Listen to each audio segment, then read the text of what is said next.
No, that's not my screen. Yeah, that one, right? Yeah. All right. I'm gonna chill out, let some people trickle in here, trying out some different times to stream. So thought I'd see how a morning one would go. So let me let me get some stuff pulled up. Uh hopefully I didn't. The first two streams I didn't have myself to the stage for like 4 minutes and nobody could hear me. So but we're good now. Um let's see. I wanna say it's that one. So we'll pull this up first. Right? Yeah, no, that makes sense. Scroll over here.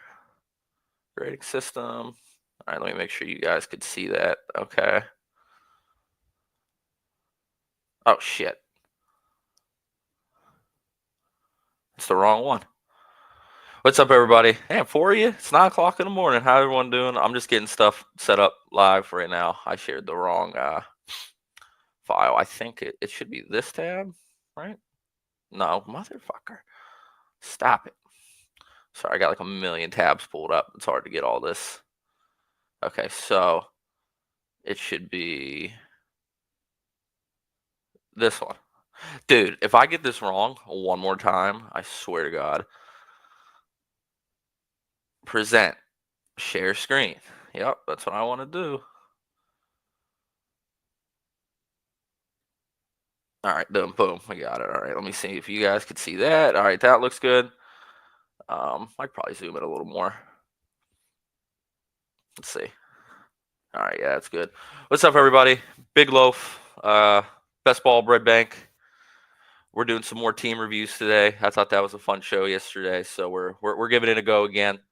Um, kind of similar like a Twitter space. I'll give some people the time to trickle in here. I'm a little tired still.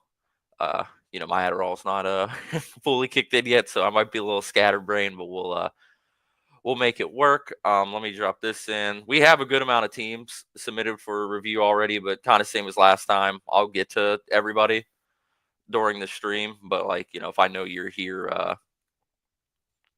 and like here watching live, I'll bump you to the front. I think it makes sense to do that.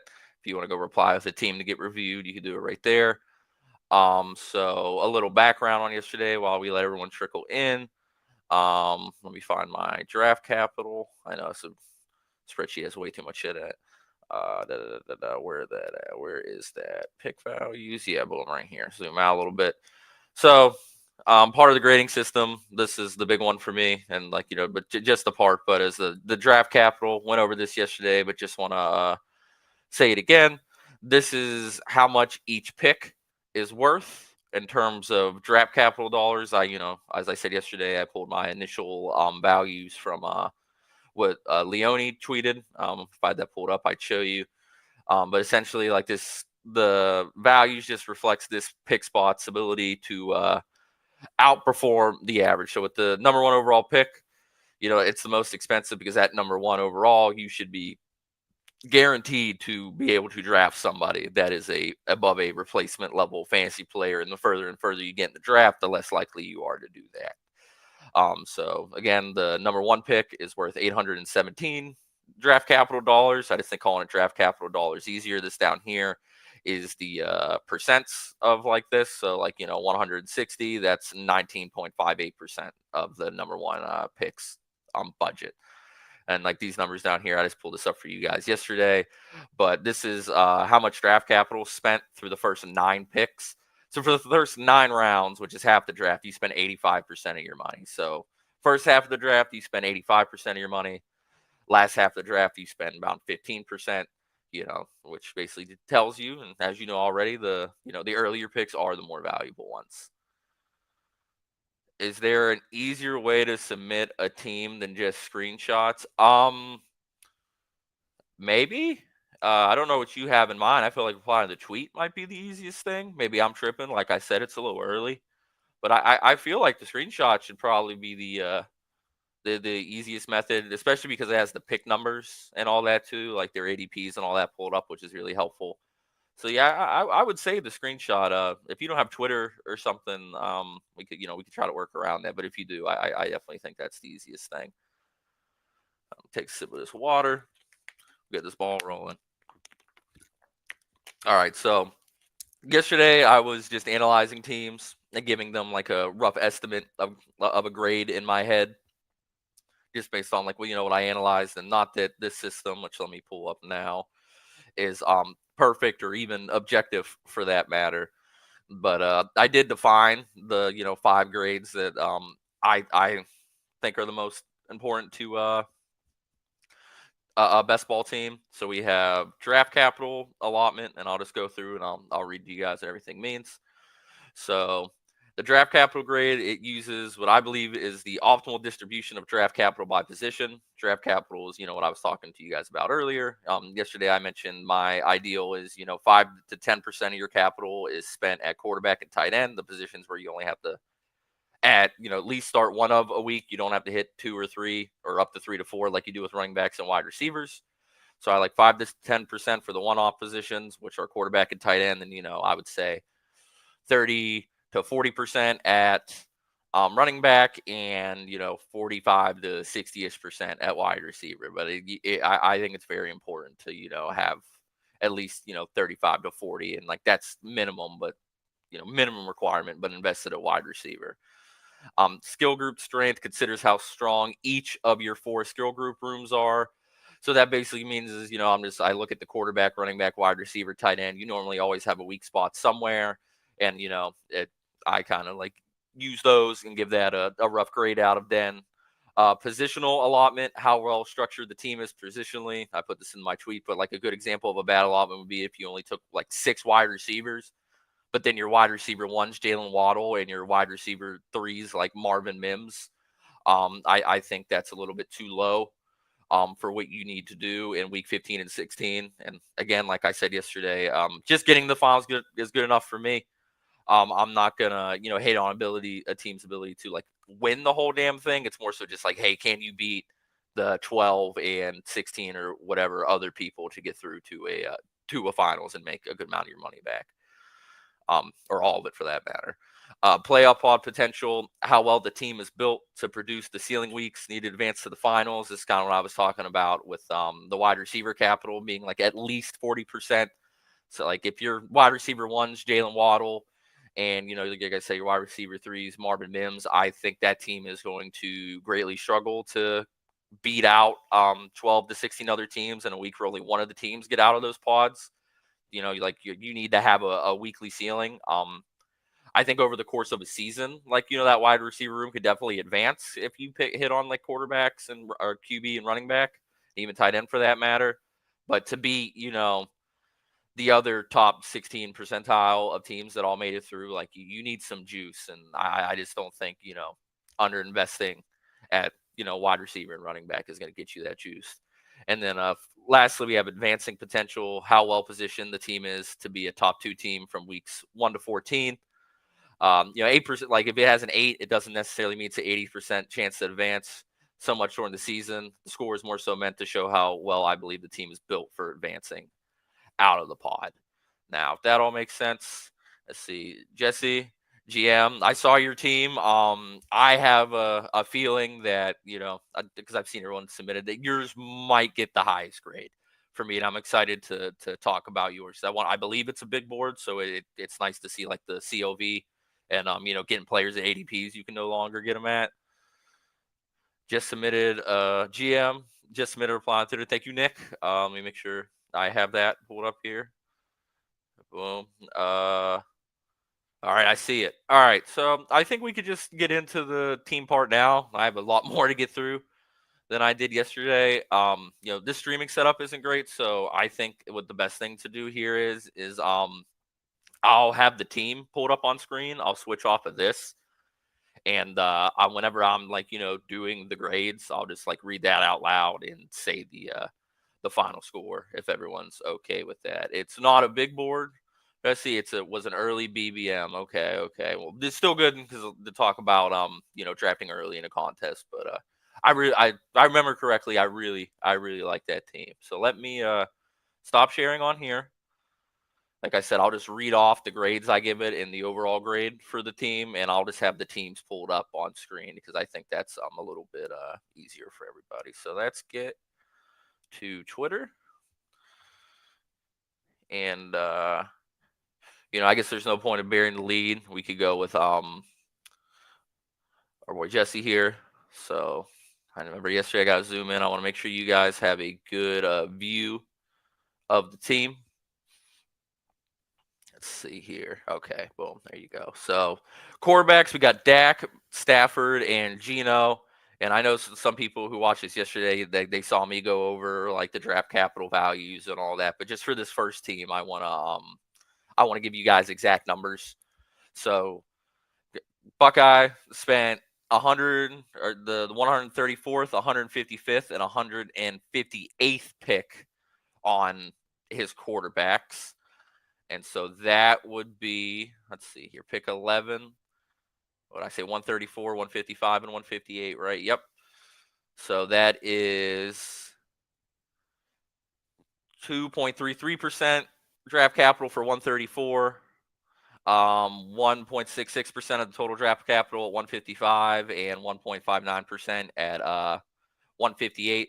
So, I'm just gonna, rough math everything. It's like 5.5% or so at quarterback. That's actually, kind of low, but I like anything in that 5 to 10% range is fine with me. And I think, like this team is honestly a good example of like, understanding the value of like pure draft capital.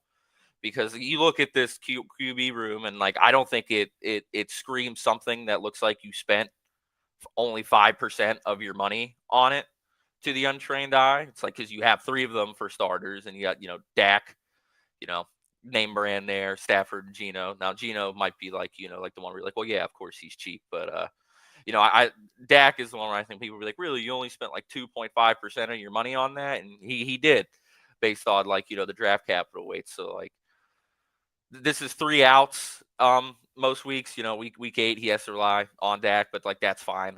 I don't mind, like as long as you could start somebody. Like I'm not that much of a bye week bro. But I think this is a great quarterback room for the price spent on it. I you did a great job here in my opinion. So now we're down to the running backs. We got Chase Brown, Kamara, Pollard, Swift, Braylon Allen, and Will Shipley. I want to say Chase is going around. Underdog hasn't given us any cheap contests besides the Superflex in a while, and I don't want to play Superflex. No hate on the game format, but like I feel like my edge is in the traditional one, which is this, and that is what I prefer to play. But I want to say Chase is going around 30 right now. I think Kamara is still in that range, so is Pollard, but Swift is what, 20, 30 picks more expensive. So like that's just this is another good time to bring up the draft capital example. So I want to say he's like pick 85 or something right now. So let's say he's just pick 185. So at pick 110, that is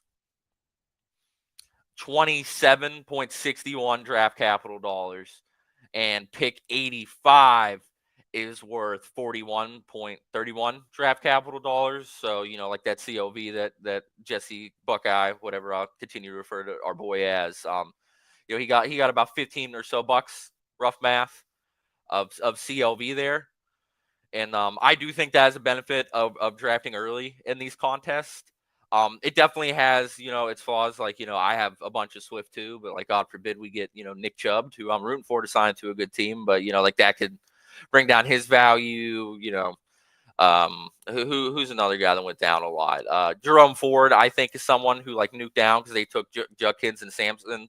So, as is in life, like, nothing is free. For every give, there is take. So, for every George Pickens to the Cowboys trade you get where you gain 20 spots of CLB, there's also guys that are going to go down that much. But there's definitely an edge in drafting these contests like BBM that are going to, they open like early May, I think it was, and they'll close almost the first week in September or so.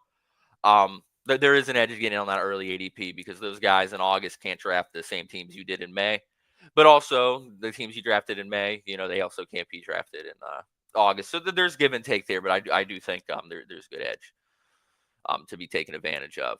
But back to this, like I said, it's early. I'm gonna do a little scatterbrain. I hope you guys don't mind me taking the unbeaten path to get there. But we got pick 38, 62, and 86 at running back. that is,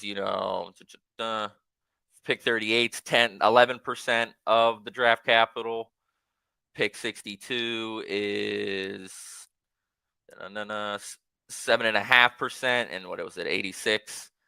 Yeah, 86 is like 5%. So that's 20. This is probably 25% or so at running back. That's a little light for me, but like, if you adjust that relative to what the ADP is now, like this room's worth a lot more.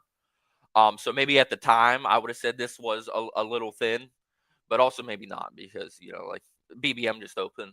The ADP is not as strong, or I wouldn't say strong, but as efficient, and it's never truly efficient, but during the early. So, now this would cost you 35% of your draft capital, I think, to draft these exact running backs now. So that's very solid. I think that was great work by you there. We'll go to the wide receivers. We got Puka, Rice, Olave, Jaden Reed, Kirk, and Jalen Tolbert. I'm guessing these were the days where we thought Jalen Tolbert was the wide receiver 2 in Dallas. Those were fun days. Sean, if you're watching this, Sean Mitchell on Twitter, he streams as well. He was a big Tolbert guy. I know he was heartbroken that they traded for George Pickens. But you got the 11th, 35th, and 59th pick. So the 11th is 17% of your draft capital. 35th is 11.5, and what do we say, 38, 59, sorry. So 59, 7%. So that's about like 30-ish, 35% from just those guys right there. The first three, Jaden Reed, Kirk, Tolbert, a little cheaper. So that probably gets you to, somewhere in the 40s, which again, a little light, but I do believe, let's see. Well, Kirk goes a little later. I think Reed goes a little later, but you got him late. So you got some good value here. It's not the strongest wide receiver room in the world in terms of like draft capital spent at it, but this room's definitely viable, especially with the running backs you have that could make it so you only have to start three wide receivers every week because you have the upside of a wide receiver hitting your flex. And then we got Brock Bowers and David Njoku. I talked about this a little bit yesterday. I'm going to say I talked about this yesterday probably 20 more times. I am out on elite tight end for the most part. I'm willing to mix in elite quarterback if they fall, but I like spending the majority of my draft capital at running back and wide receiver because those are just the positions that you have to start the most of. So I would rather have the most invested there. Kind of a blanket statement, but I do stand by it. But Brock Bowers and Njoku is a great tight end room. This is a very, very solid team. I think you did a great job, divvying up the draft capital. I think you allotted the right amount of players to each position. I will say I think you probably could have got away with going no Will Shipley. Oh, and you have Zach Ertz too. All right, so I guess those would be my two qualms. I think you could have got away with no Will Shipley with how strong that the first 5 RBs are. You have 4 guys that can get real volume. Braylon Allen's a great 0 RB target. But with the 4th real volume, I probably stop at 5 here. And, when you have Bowers and Njoku, I don't think there's really any reason to add Zach Ertz. But I do get that he was a pick 206. So maybe you're thinking like, hey, he might, be able to get into my flex spot instead of one of these wide receivers. So, for the value you got there, I can't hate on it. But I probably would have moved Will Shipley to a wide receiver, but I can't hate on getting Ertz that far after ADP. So I'm going to go to the grades for draft capital allotment. I'll try to grade it at the time that you draft, but it's a little hard because I know you got all this CLV. I would give that a 9. I think every room meets it. The only reason it's not a 10 is just because, like I said, I'm a little bit lower on the elite tight end usage. I'd rather have had another stud running back or a wide receiver with that pick, but I can't get mad with how that team turned out with Bowers. The skill group strength, the quarterback's where I need to be. It's not a phenomenal one. Look how much you spent, like 5% of your money on, but it's good. This is a more than viable quarterback room. I think this running back room's great. The wide receiver room's a little top heavy, but there's nothing wrong with that. And also with the fact that you theoretically have running backs that can get in your flex spot every week, so you only need to rely on like three of these guys rather than 4, which a lot of 0 RB teams need to do. And, if you have Bowers and Njoku, that's basically a 10 out of 10 tight end room. So for positional strength, I'm going to give skill group strength. I'm honestly, I'll give that a 9 too, honestly. Positional allotment, like I said, Ertz. I think, the Ertz fall, I don't blame you for snagging that. But the Will Shipley, I think that could have been rotated over. But I think you picked a great team to do 3 quarterback at. Um, but, it can't be perfect just because I think that, the Will Shipley pick should have been spent on wide receiver. But really outside of that, because like I said, I can't blame the Ertz one. I think it's phenomenal. So I'm going to go 8.5 there. Playoff pod potential.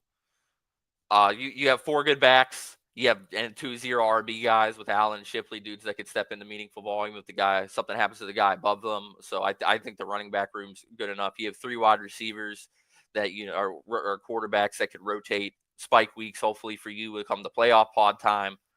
So you have a lot of outs there. I think that's great. Wide receiver room, like I said, I wish we could have got maybe like Amari Cooper or Darius Slayton or something instead of Will Shipley. So I would like one more wide receiver out here, but I think Puka, Rice, Olave, Reed is a solid enough core 4 to, hopefully rotate spike weeks with. And, Bowers and Joku and Ertz, I think the Joku and Ertz are always live to hit your flex. So that definitely helps make up for the, weaker, I would say, like back half of your wide receiver room or back like third, whatever. So I think this has a good shot. I think if this shows up in a playoff pod, it has real potential to get out of it. So I'm probably gonna go 8.5 on this too. Advance potential. With the running backs, I think you're not gonna have a hard time scoring points. You got a lot of quarterback outs, and then the Njoku Ertz. Like I said, I do believe those guys. Njoku more than Ertz, obviously, but the price reflects that can fit into your flex spot. So I think this team has a lot of ways to score points, and I think it has a lot of good RBs on it that are going to show up week 1 and be able to contribute for you immediately. And that's a big deal with advancing out of your pods. I definitely think this team has a good shot. It's hard to know like exactly without seeing every other team in this group, but just looking at this, like I'm going to go with a 9 on the advanced potential. So you got an 8.8 out of 10. I think a good thing for me to do here maybe would be to I could go respond with the grade live. So I'm gonna go put this on your tweet real quick. Oh yeah, you said it. Oh, don't miss the screenshot. Oh, I missed it. Damn it. Sorry. I'm sorry, boys. All right, let me go. Boom, reply. Here you go. You could hate on my grade. You could love it. We're all realness here, and just because I said it doesn't mean I'm right. All right, so there's 2 teams on that one. Let's see here. Nick, let's see. I'm gonna go through what Jesse said with this team on there. Was prior to a scheduled release, so don't love the correlation, but is what it is. I think with passing numbers being slightly down, but like from the highs of like the mid 2010s and even the lates. I don't think you have to stack as much as people say you do. I mean, you get to the playoffs and you have to be 12, 16, and like 535 people. That's a very small field. I'm not opposed to stacking if you get it naturally and you like the guys. I absolutely encourage it. But I think, like going completely out of your way, especially with early picks, to try to build stacks is a little overblown. And I think you'll notice if you just draft, you'll get a lot of stacks naturally. Now, I might not have the quarterback and 2 wide receivers or something, but you might get like a wide receiver mini. You might get a running back and a wide receiver, a wide receiver tight end. You might get wide receiver running back on one team and then a running back on the other for week 17. So I think a lot of it will just happen for you naturally. Same, I don't like my edge and super flex drafts either. Avoiding for now, need another puppy to drop. LOL. I'm with you on that, brother. I'm absolutely with you on that. I agree. Didn't really need Ertz. Up 206 was better for flex. Agree though. Shipley not needed. Thanks, bro. Yeah. Like no, hey, like this is the highest grade. Sorry, Milton, if you're here watching this. This is the highest graded team so far. I really like it, and like your tight ends are one of the rare instances. I'm like, yeah, I actually think those guys are viable flex play. So I think that's a very well built team. But again, like the frame of reference is hard because I wasn't drafting the BBMs that early. So like there might be other super teams in that lobby, but relative to now, that's a great squad. Dark Side Dev said, I like Bowers on DraftKings more. It's easier to make up the value based on picking tight end early. Yeah, that and like the PPR is the biggest thing for me. It being half PPR underdog and no bonuses as well makes it a lot easier for me to not beat myself up over not clicking the tight end and to a lesser extent the quarterbacks. But on PPR sites, I would definitely be struggling with the Bowers, McBride, and like Lamar, Allen, and Jaden Daniels dilemma, we'll call it. But Nick, you're in here. Like I said, I'm just gonna pick out who's in the stream first, or at least who I know, and then whenever no one in here, at least I think isn't like in the stream anymore, I'll start calling the other teams. So Nick, you said you responded. I think it's one of my recent notifications going live now. All right, Nick, you are up, brother. So we got. Said I want to zoom in for you guys. Make sure you see it. All right, yeah, that looks good. Purdy and Lawrence, 108 and 132. That's, let's see here, 108 and 132. About 5% a quarterback. Again, like on the lower end of the spectrum that I prefer, but it's still within my range that I like. I have no qualms with only spending 5% of your money quarterback, and I like Purdy and Lawrence. I'm going to share it on Twitter later, but I put together the projections from Caesar, like the sports book, like with their player props, and I think Purdy's like projected third or something in passing yards right now. So I mean, solid quarterback room there to me. I'm a 3 quarterback guy, but I can't fault this team for going 2. At running back, we got McCaffrey, Kamara, Pacheco, Tajay Spears, Giddens, and Sean Tucker. This must have been a little early. I don't think TJ Giddens is going 80 right now, but you got McCaffrey, so should be bona fide stud Kamara and Pacheco. So I would say you realistically have 2 volume backs. Pacheco's like, he should be the lead back, but we'll see what happens. I think Nick Chubb could end up there, but I can't speculate on that now while trying to grade this team. Spears should probably be like a 30-35% like snap share guy, maybe get like 30% of the carries there as well. Giddens and Sean Tucker more like 0 RB targets. It's a little light for me, but you did spend your first round pick on running back, so like that alone, like the 12th pick is 17% basically of your draft capital that you have. So this room probably has 24-ish, 25% or so spent at running back. A little light for me, but like, you spent here. I can't be too salty at this room. Then we got Brian Thomas, Mike Evans, Travis Hunter, Jawan Jennings, Ayuk, Alec Pierce, Sammy Brown, and Ray McLeod. I can definitely see you are a stack maxi. No hate or love from that. Just like, a general observation, Nick. It's a really solid wide receiver room. I'm out on Hunter. Like, if you just want like the player take from me, I think that early for a wide receiver 2 on a team is a pretty bold, especially one that could play defense. That's not really so much my concern. It's more so just that he is a wide receiver 2 on Jacksonville. Like in theory they should be good. We don't know. I do believe in them, and I think Hunter is going to have good games, but for the 37th pick, and then wherever he's going now, ADP, I want to say somewhere in the early 40s still. I'm just a little out there. But in terms of draft capital invested here, like you have a lot more in wide receiver to your running back.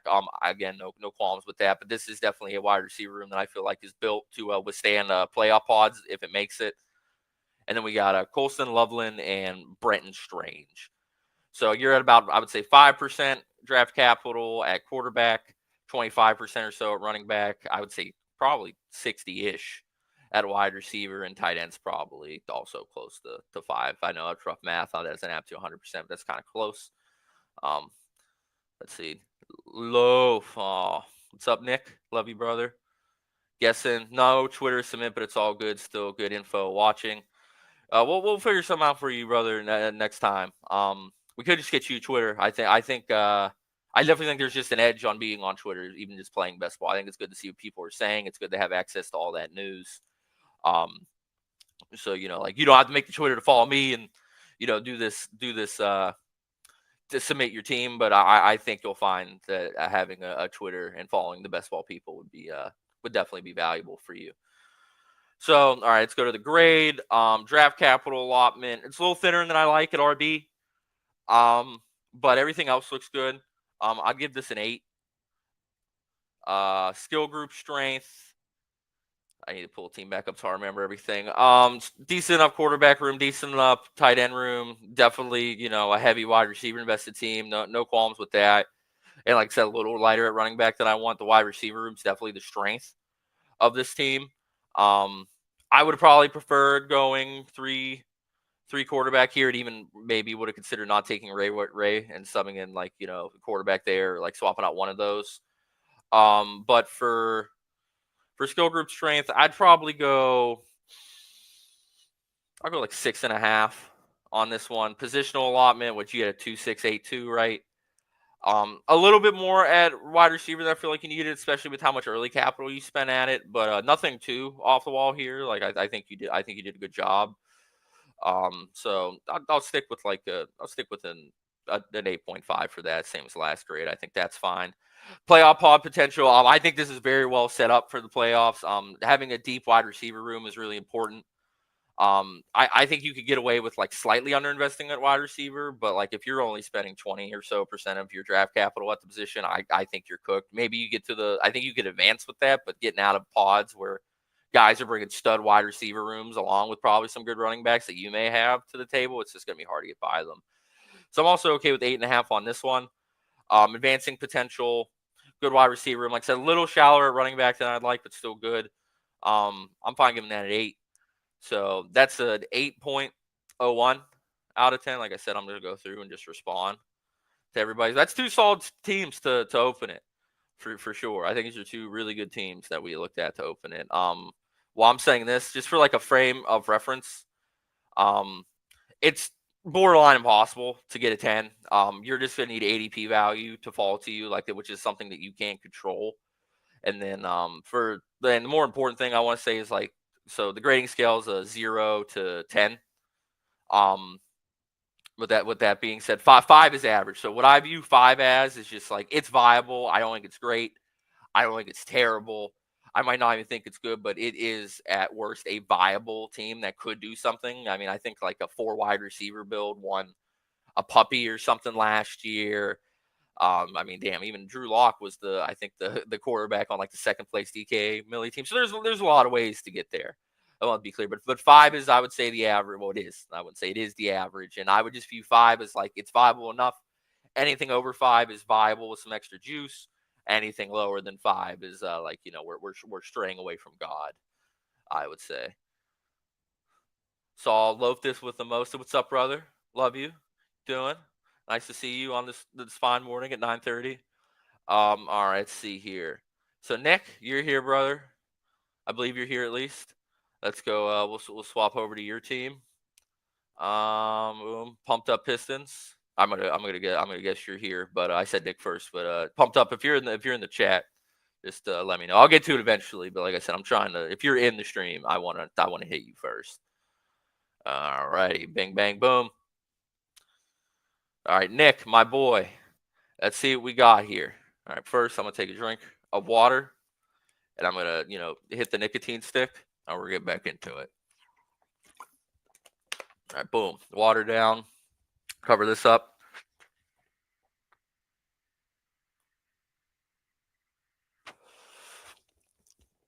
All right, so Nick's got a 3 QB build here. Mayfield, Goff, and Dak. I love that quarterback room. Curiosity was his second pick, 98, 119, and 122. 98, 119, and 122. So Nick has about, on the higher end, like 9-10% of his capital spent a quarterback, but that's fine. Like I said, you can go a little over on mine. I just love that 5 to 10% range. This is like on the higher end of that range, but it's solid. It's a solid. That's a great quarterback room. You're gonna be able to rotate a lot of spike weeks with this. At running back, we got Saquon, Jacobs, Judkins, and Tyjae Spears. You have 2 great volume backs, and obviously the best one in Saquon. Jacobs, Judkins, should be the RB1 there. He might, be like a 50% snap share guy to start. You know how it is with the rookies.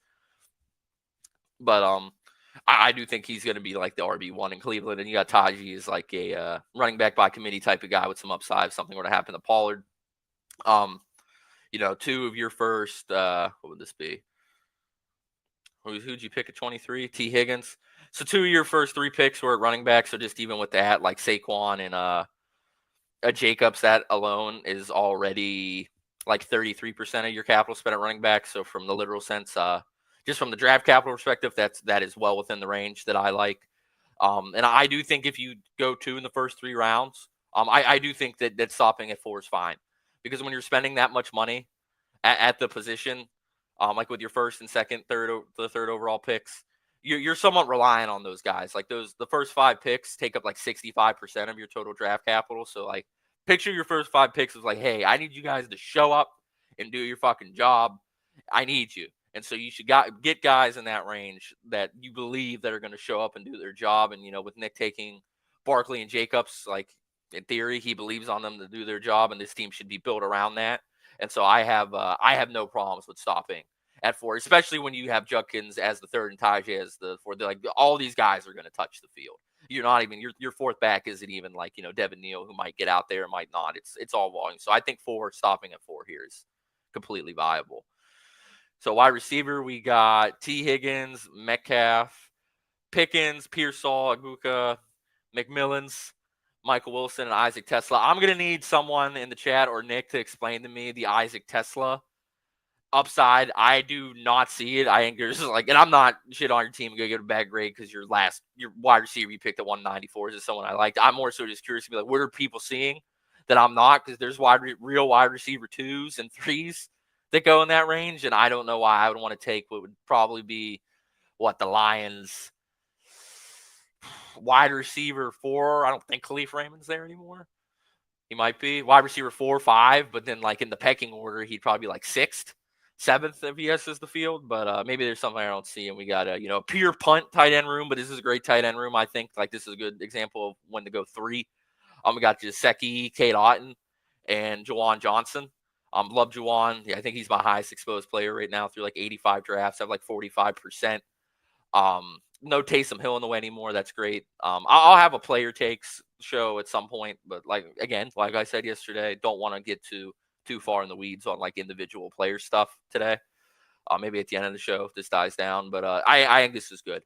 I like this team's allotment. I think it's built well. And another thing is like outside of the player takes, I think the most important thing for your best ball teams and just across a whole portfolio is building within structures. Like, don't look at your team as player takes, as like so underdog 18 individual player takes. You should look at it as like a building. Like you're like an architect building a fantasy football team, and you need certain parts in certain places to make it work. So, like, do I love DK Metcalf and George Pickens? Not necessarily.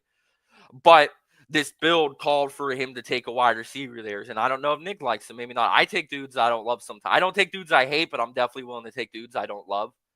And so, like I might not like Metcalf and Pickens, but the logic in taking them with those selections is that's it's concrete to me that the team needed wide receiver capital invested there. It needed to not fall behind, and it went out and got them. The player takes are noisy. I like to think I know ball. I know everyone in here likes to think they know ball. Some of us do, some of us don't. Maybe I do, maybe I don't. But I think a good way to not just be solely reliant on I know football and fantasy and I'm just going to get my guys is build within structures, and your floor will get a lot higher. And, throughout a diversified portfolio of well-structured teams, you will have bangers. But I try not to get too caught up on the individual player take level of things. So I'm going to go, Nick, your grade. Let me exit out of this now so I can just get this reply pulled up. Jawan's our grade +2 already. All right, so the quarterback room was solid. So let's see, draft capital allotment. I think you did a great job. I think you did a great job there. Quarterbacks on the 10% range. I might have added a wide receiver with that Baker pick and maybe waited for my third quarterback on a later one. So for that, it's a 9. But again, that's still phenomenal. Skill group strength. I wish I could remember all these teams every time I look at them. I have to keep pulling back up. It's solid. It's well built. The wide receiver room is a little weaker. Your first wide receiver is a wide receiver 2, and on a team like T. Higgins is probably the best wide receiver 2 in the game. So no hate there. But the wide receiver room does leave a little bit to be desired. But when you go running back 2 out of your first 3 picks, that's kind of what's going to happen. So for the skill group strength. Doxing myself. I'll have my name came up on the spreadsheet, but you guys don't have the spreadsheet up, so we're good. So skill group strength, I would go 7.5. If I want to get really technical, I would go through and grade the quarterback, running back, wide receiver, and tight end group with an actual number, weight them. I'd probably put wide receiver, running back higher, and then quarterback and tight end would be high. But I'm trying to, do all that in my head, but I think 7.5 is good. Positional allotment, you did a great job. That's definitely a 10 for me. Playoff pod potential, Nick, this is where you might get a little mad at me. I definitely think that these wide receivers have enough juice to get there. But my other issue is just like, with Judkins, and this is my somewhat beef of stopping at 4 running backs when you don't take like 3 in the first 5 rounds is I don't feel like that, I would be relying on Judkins to hit the flex for me to help alleviate some of like me needing 4 wide receivers to hit my roster every week. Gesicki, Otten, and Juwan. I don't think we're really relying on any of those guys to be a flex guy. So I will say this is a little fragile for the playoff pods, but it's definitely viable and can get through. I'd probably go 7 here. And then advancing potential, I think this team's built well to advance as running backs. It's going to have great quarterback production. I think there's enough wide receivers here. So I'd probably go like I'd stick with 8 on this. And everyone's over an 8. I need people to send me worse teams.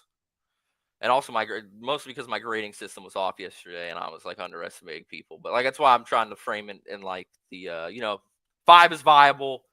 Anything above it is just viable with some more juice. If someone hits a 9 today, I'll be very impressed. And like I do my own teams, like in my head, I haven't used it for this system yet, but like I promise you, I don't even think I've drafted a team that I'd give a 9 yet.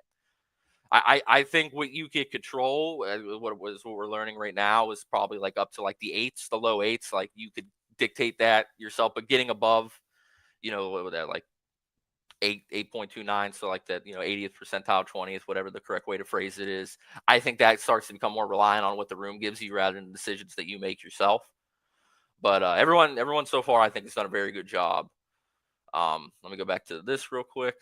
See what we got going on here. I agree that team you can get away with only 4 running backs. Happy with alignment. Big low for like BB Meat Gazer. Man, that's a lot of aura on my screen right now. Thank you, brother. Big low for life. I appreciate the love. All right, so I'm gonna do the thing where I take the water and hit the nicotine again. If anyone's in here, if I haven't got to your team yet, just like let me know in the chat what your Twitter username is, and I'll get to you. If not, I'm just gonna start going in order. Say it again. I would like to, anyone that's live, I'll bump you up to the front of the queue, whatever the hell we call it for this.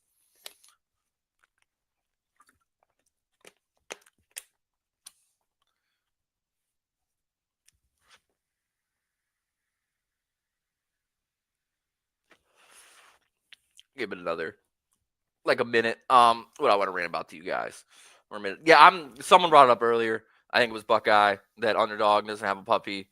That's been killing me. I would really love the draft right now. I went over this yesterday. Keep bringing that up before my mic was on, and I had myself the stage so nobody heard it. But I see if anyone else is in here wants to jump to the front of the line on the team review. If you're on Twitter, you probably saw me get like drugged through the mud for advocating for the $5 contest, and everyone called me degenerate and poor and stupid and greedy. A lot of names I was called. The poor and stupid maybe, but the degenerate one I have to respectfully disagree with. If there might be some people in the chat know me. I don't know if anyone like hates drafting best ball teams as much as I do. And I'll be clear, I love it, but I hate it at the same time. I view it as work. Anyway, this is me burying the lead. My point here is with the $5 and like cheaper contests, puppies and all that fun stuff. I view any like gambling stuff as just part of like an overall investment portfolio, which would include like a house, my video game collection, crypto, stocks, all that fun stuff. And it's you're way more likely to lose money than you are to win. You could be a great player, and you're way more likely to lose money than win. I know guys that I think are phenomenal with this that haven't had a profitable season, and it's just because the variance here is just so high with those playoff pods and everything. So the way I like to attack best ball, because like drafting teams is fun. I do like it. It's work to get volume down though, like in terms of just like volume teams. But I think the best way to attack best ball, which I don't think any site would like me saying, is the 5, the cheaper contest, as many of those as you want. There's no reason to bite off like a bunch of unnecessary risk when you're way more likely to lose money than you are to make it. Like, and I mean that, like, a lot more likely to lose money. I cannot overstate how much more likely you are to lose than you are to win. And so, like, this is a fun game. We all have fun. We all like drafting teams together. We all like talking shit to each other. And I think the cheaper contests are more reflective of like that vibe. So, like, if you got bread like that, by all means, do as many BBMs as you want. But if you're not raking in, you know, like 6 figs plus, don't let anyone unit shame you. There's no issue with doing a bunch of $5 teams, and I personally prefer to have $5 teams for $25 than I would one $25 team. I would just rather have more outs. And so, like, yeah, that's the rant I went on yesterday. Just that, like, please be aware that you're way more likely to lose here.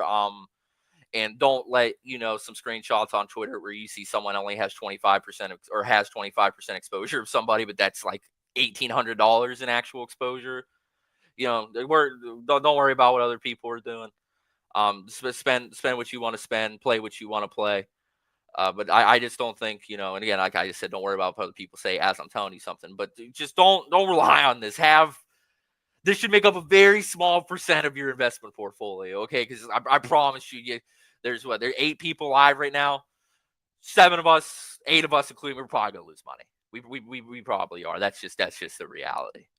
But all right. It doesn't look like anyone's jumping off the stream trying to jump in and get their team bumped up. So I'll go back to team review and quit, yelling at you guys with my ramblings. All right, let's see here. We'll go pumped up Pistons just because, like, I assume you're here, brother. Maybe you are, maybe you aren't. So we'll see what we got here. Williams, Stroud, and Lawrence at quarterback to start. That's probably around that like 9-10% range like draft capital. We got Harvey, Joe Mixon, Pacheco, Ray Davis, Roschon, and Keandre at running back. I'll tell you now, like, that is great value on Mixon, though. It's a little thinner at running back than I want. I would not want RJ Harvey to be my running back one. So this is definitely a thinner running back room that I like, which, like, you could be the year 0 RB. Maybe the backs go down. I don't know. Like I said, I'm just a dude that is on the stream talking to you.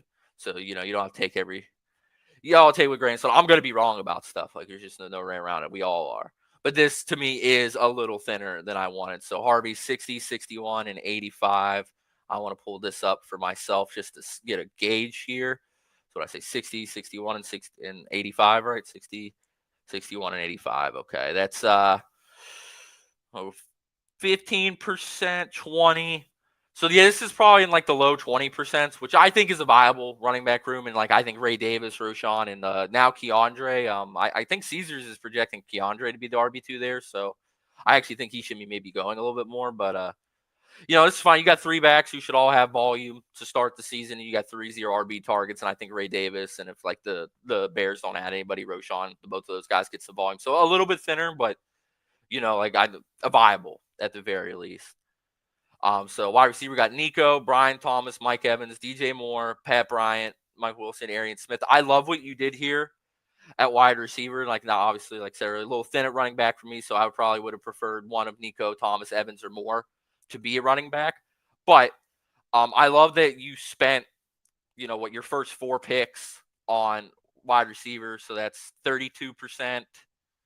So you spent 55% of your draft capital on wide receivers with your first 4 picks. And I love that you stopped here and then you waited till Brian. You're like, maybe you thought of it this way, maybe you didn't. It just worked out naturally. But like, the idea was like, hey, I already have 50% of my money spent at wide receiver.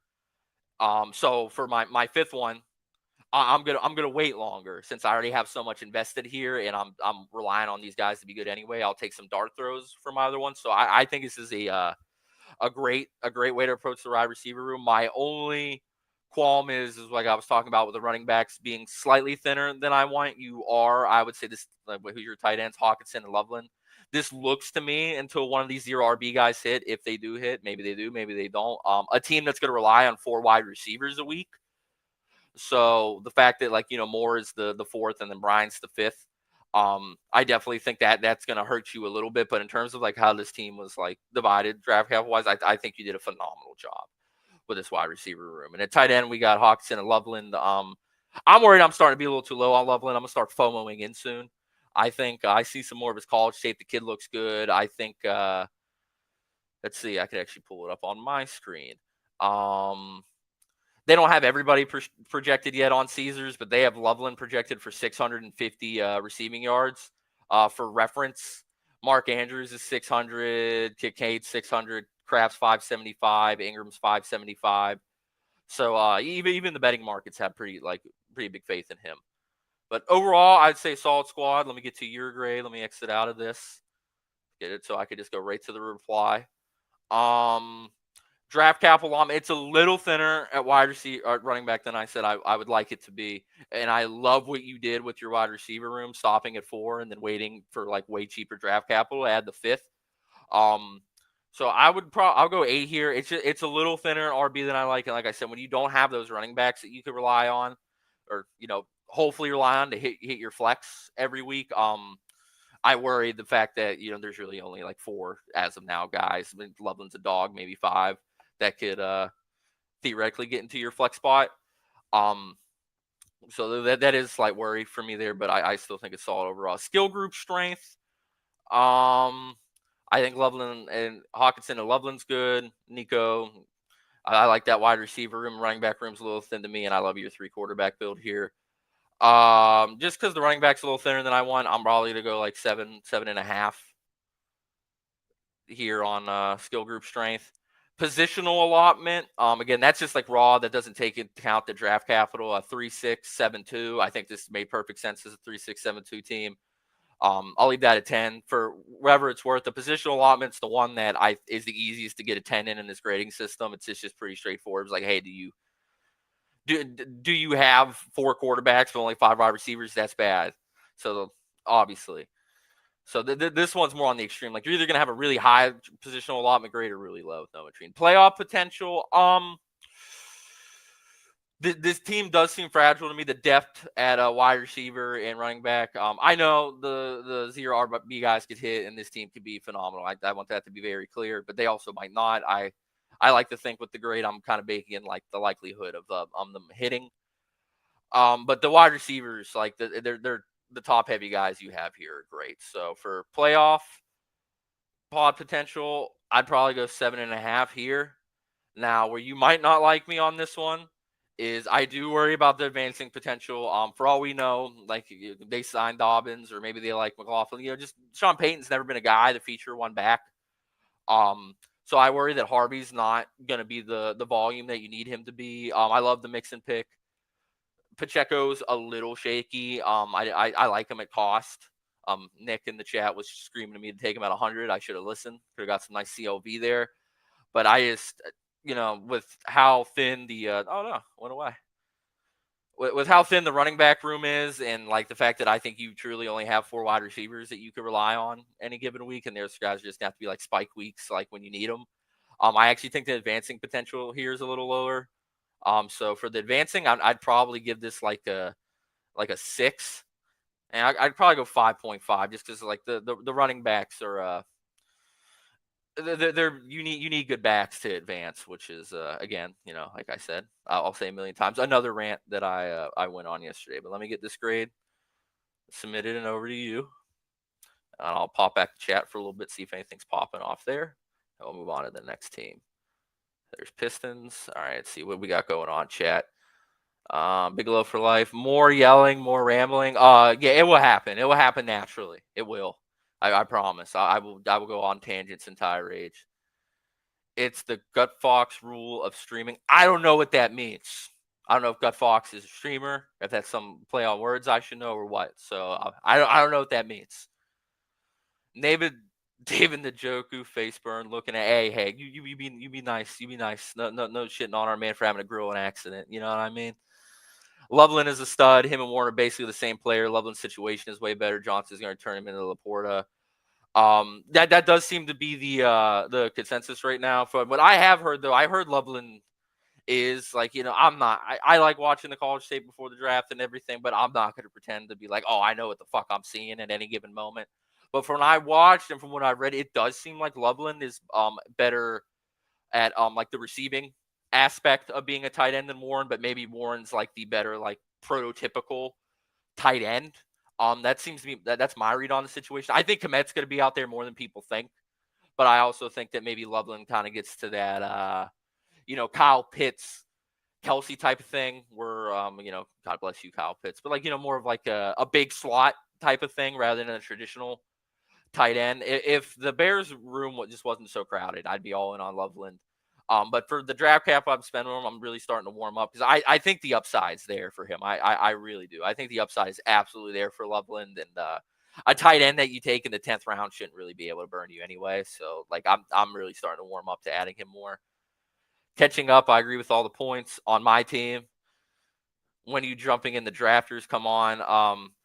For anyone like new that maybe follow me on Twitter, you found me from YouTube or something. I'm definitely known as like I prefer the total point format. I think it is like the God's way of playing best ball. I don't like that you could not take Jonathan Taylor last year and that be a correct move for 14 weeks. And then, you get to week 15 and he drops a 40 burger, and then all of a sudden you need him and you're absolutely up shit's creek because you don't have him. That's just the nature of the game. I'm not saying that's like evil and bad and stupid or anything. But I like the idea of like, hey, if I draft a really good team, it could actually like, do good. Whereas I could draft a really good team on in the playoff pod format, and I don't even make my money back. Or like, well, I'll just make my money back. So I want to be rewarded more for having good regular season takes rather than like, the playoff variance. But I get both sides. I've definitely found I'm the minority on this one. But a big reason I'm not on drafters right now is one, I'm not planning on doing any like the $20 contest, and all they have is the $2 right now. And for like the early goings, I'd rather spend my time like, with I ain't a rich guy, let me tell you that right fucking now. But 10K up top for the amount of effort it's going to take me to 150 max, that $2 one. It's just it's a little much. The time sink through that'd be a lot. Maybe I could do it with slows, but like I don't like doing slows. I like updating all my spreadsheets and exposures in real time. So that, and the honestly the bigger reason is just the last few years, all my content, all the data and everything I put together has been very half PPR focused, and I worry that if I shift over to PPR and try to use the same logic I use in the half PPR format, there's going to be edges I'm missing and holes in my game that I'm not like fully aware of. And I prefer not to have to deal with that. But if drafters were to drop like a $5 50K up top, 150 max, I'd be in on that. But just for like the 10K, it's just like I can't. The time sink's just a little too heavy on that for me. But like it might work out where I just max enter a bunch of slows on there or something. All right, so let's see here. We did pumped up. Let me go back here. Well, I just got 3,000 views. Damn. All right, Saul, buddy, you're here. I know you're here. We'll go to you. How's that sound? What the hell did you say in this tweet? Roster roasters. All right. I see you. Always branding. All right. Man, screenshot grainy as hell, boy. All right, we got Burrow, Murray, and Prescott. Now this one's definitely over the 5%, 5 to 10% range. Let me pull that up for me. I wish I had like multi-monitors and easy switch for you guys. This is the best I got for now, though. Streaming is expensive, so I hope you guys don't mind me just reading off the draft capital on my other sheet. So we got 67, 91, and 115. 67, 91, and 115. 67's about 7%. 91's about 5%. And 115's about 3%. So this is about like 13% or so at quarterback. That's not terrible. It's a little out of the range that I prefer. But what I will say, like, if I'm spending 13% of my draft capital at quarterback, just so like reference here, like Lamar goes at what, like pick like 36, 37 or something. Pick 37 is 11% of your draft capital. So like if I was gonna spend 13% at quarterback, I would prefer just to go like Lamar and Bryce Young or Sam Darnold or Michael Penix or something rather than spend that capital at 3 quarterbacks.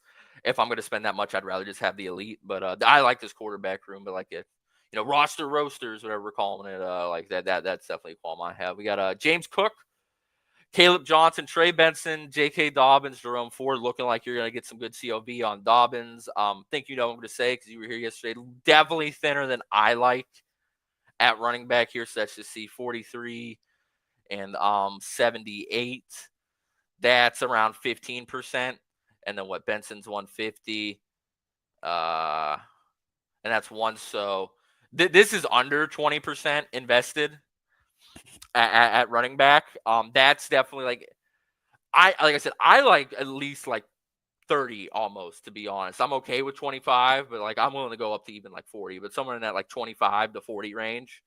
But below 20 is definitely like a red flag for me. It, the league's just run heavier than it used to be now. Run plays are rushing attempts are making up a higher percent of the plays. Less plays are getting called. Um, so I do think that you need RBs just in general. James Cook, Caleb Johnson could be sufficient. I don't mind the 0 RB targets that you have here in Benson, Dobbins, and Ford. But this is I think the lowest one we've done so far in terms of draft capital invested there. All right, so let's see if you make up for it through wide receivers at least. We got CeeDee Lamb, T. Higgins, Marvin Harrison, George Pickens, Josh Downs, Jack Beck, Kyle Williams. This is definitely a room that I would say probably invested probably like 60% or so of your capital is at wide receiver here. Which, if you're not going running back, I think that's how you should do it. So like, if I'm going like lighter on running back, I want to go heavier on wide receivers. So like, I think this wide receiver room's solid. And then you punted tight end. We got Henry, Gesicki, and Schultz. Where the hell? You're not gonna like me for this, brother, but I just like I saw the tight end room and I'm like, how are these your tight ends with how weak the running back room is? Like, I'm sure to see you spend on, but I guess if you go 4 wide receivers and what is that, the first like 5 picks, I guess it would like look like this. So I don't think you're gonna like my grade. Let's see what we got. Let me pull my grade system. So draft capital allotment, you're definitely lower at running back than I like, but everything else you didn't do anything completely out of pocket. So I'll go like 6.5 here because, like, I can't penalize you for being under at running back, but doing well at the other positions. Skill group strength. Let's see here.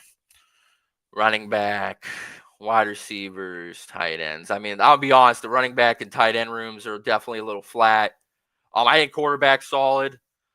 But overall, like, I think the quarterback room here is probably the best you have. And like, that's not saying like, well, look at all this capital I spent at wide receiver. Like, what do you mean? Like, the room's weak? I just think that after like that Suttonish range of wide receivers, all the way up to like probably like Jaden Reed or so, I think their projections aren't far enough off to justify like the ADP differences.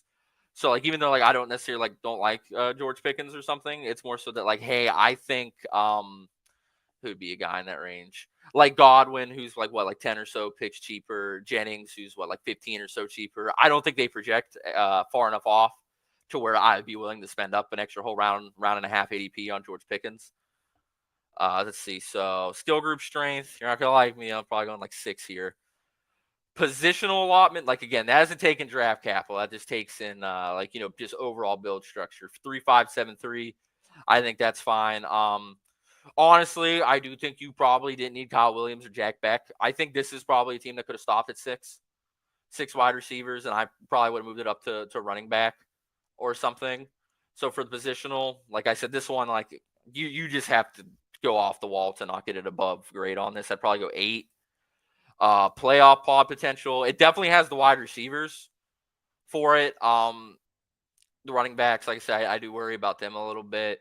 I like the rotation that you have at quarterback. I'd probably go like 6.5 here, and don't get mad at me on the advancing potential, but with like, the low investment at RB.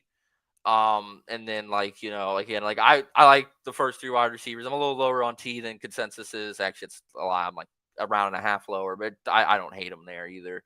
Like, I get why he goes as high as he does. I get it. But just the like Pickens, I probably would have waited. I probably would have went like Hubbard, Chuba, Kenneth Walker or something here, and I would have just made Pickens. Let's see, like stuck with 7 wide receivers and just made Pickens like Josh Palmer or Cedric Tillman or something. So for advance, it's just thin, and I like it at running back. So that comes out to a 6.46 again.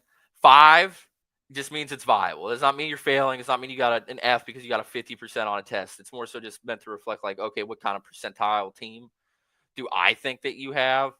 And so, like, again, 5 is completely just nothing viable, nothing more going for it than other than the fact that it's viable. And then, below that is, hey, we're straying away from God. And, anything above is like, hey, this is viable and it has juice for the people now just showing up. All right, so there's your team. I'll bump back to chat for a minute. Take a sip. I should have went Najee with the downs, but yeah, I don't hate that. As I'm gonna pull up the team again. Why? I'm gonna sit here, give myself a little bit of breather. An hour in, flying through these teams. I'll zoom in a little bit for you. You guys can't really see that, I know. How does that look on your screen? That's good enough. But yeah, Josh Downs. It's not good enough. It's gonna bother me. Okay, maybe that's good enough. Yeah, I agree with that. Maybe, I don't know, Najee. I don't hate Najee. I don't love Najee. But yeah, I don't hate the idea of making the Downs pick there. A running back as well. You could have got Tracy, Pacheco if he fell, maybe. Some fallers in that range. Najee. Yeah, I don't hate that. I don't hate that thought process from you there. Like I said, me, I would have subbed out Pickens for Hubbard or K Dubs or something. But I don't mind that as a pivot off either.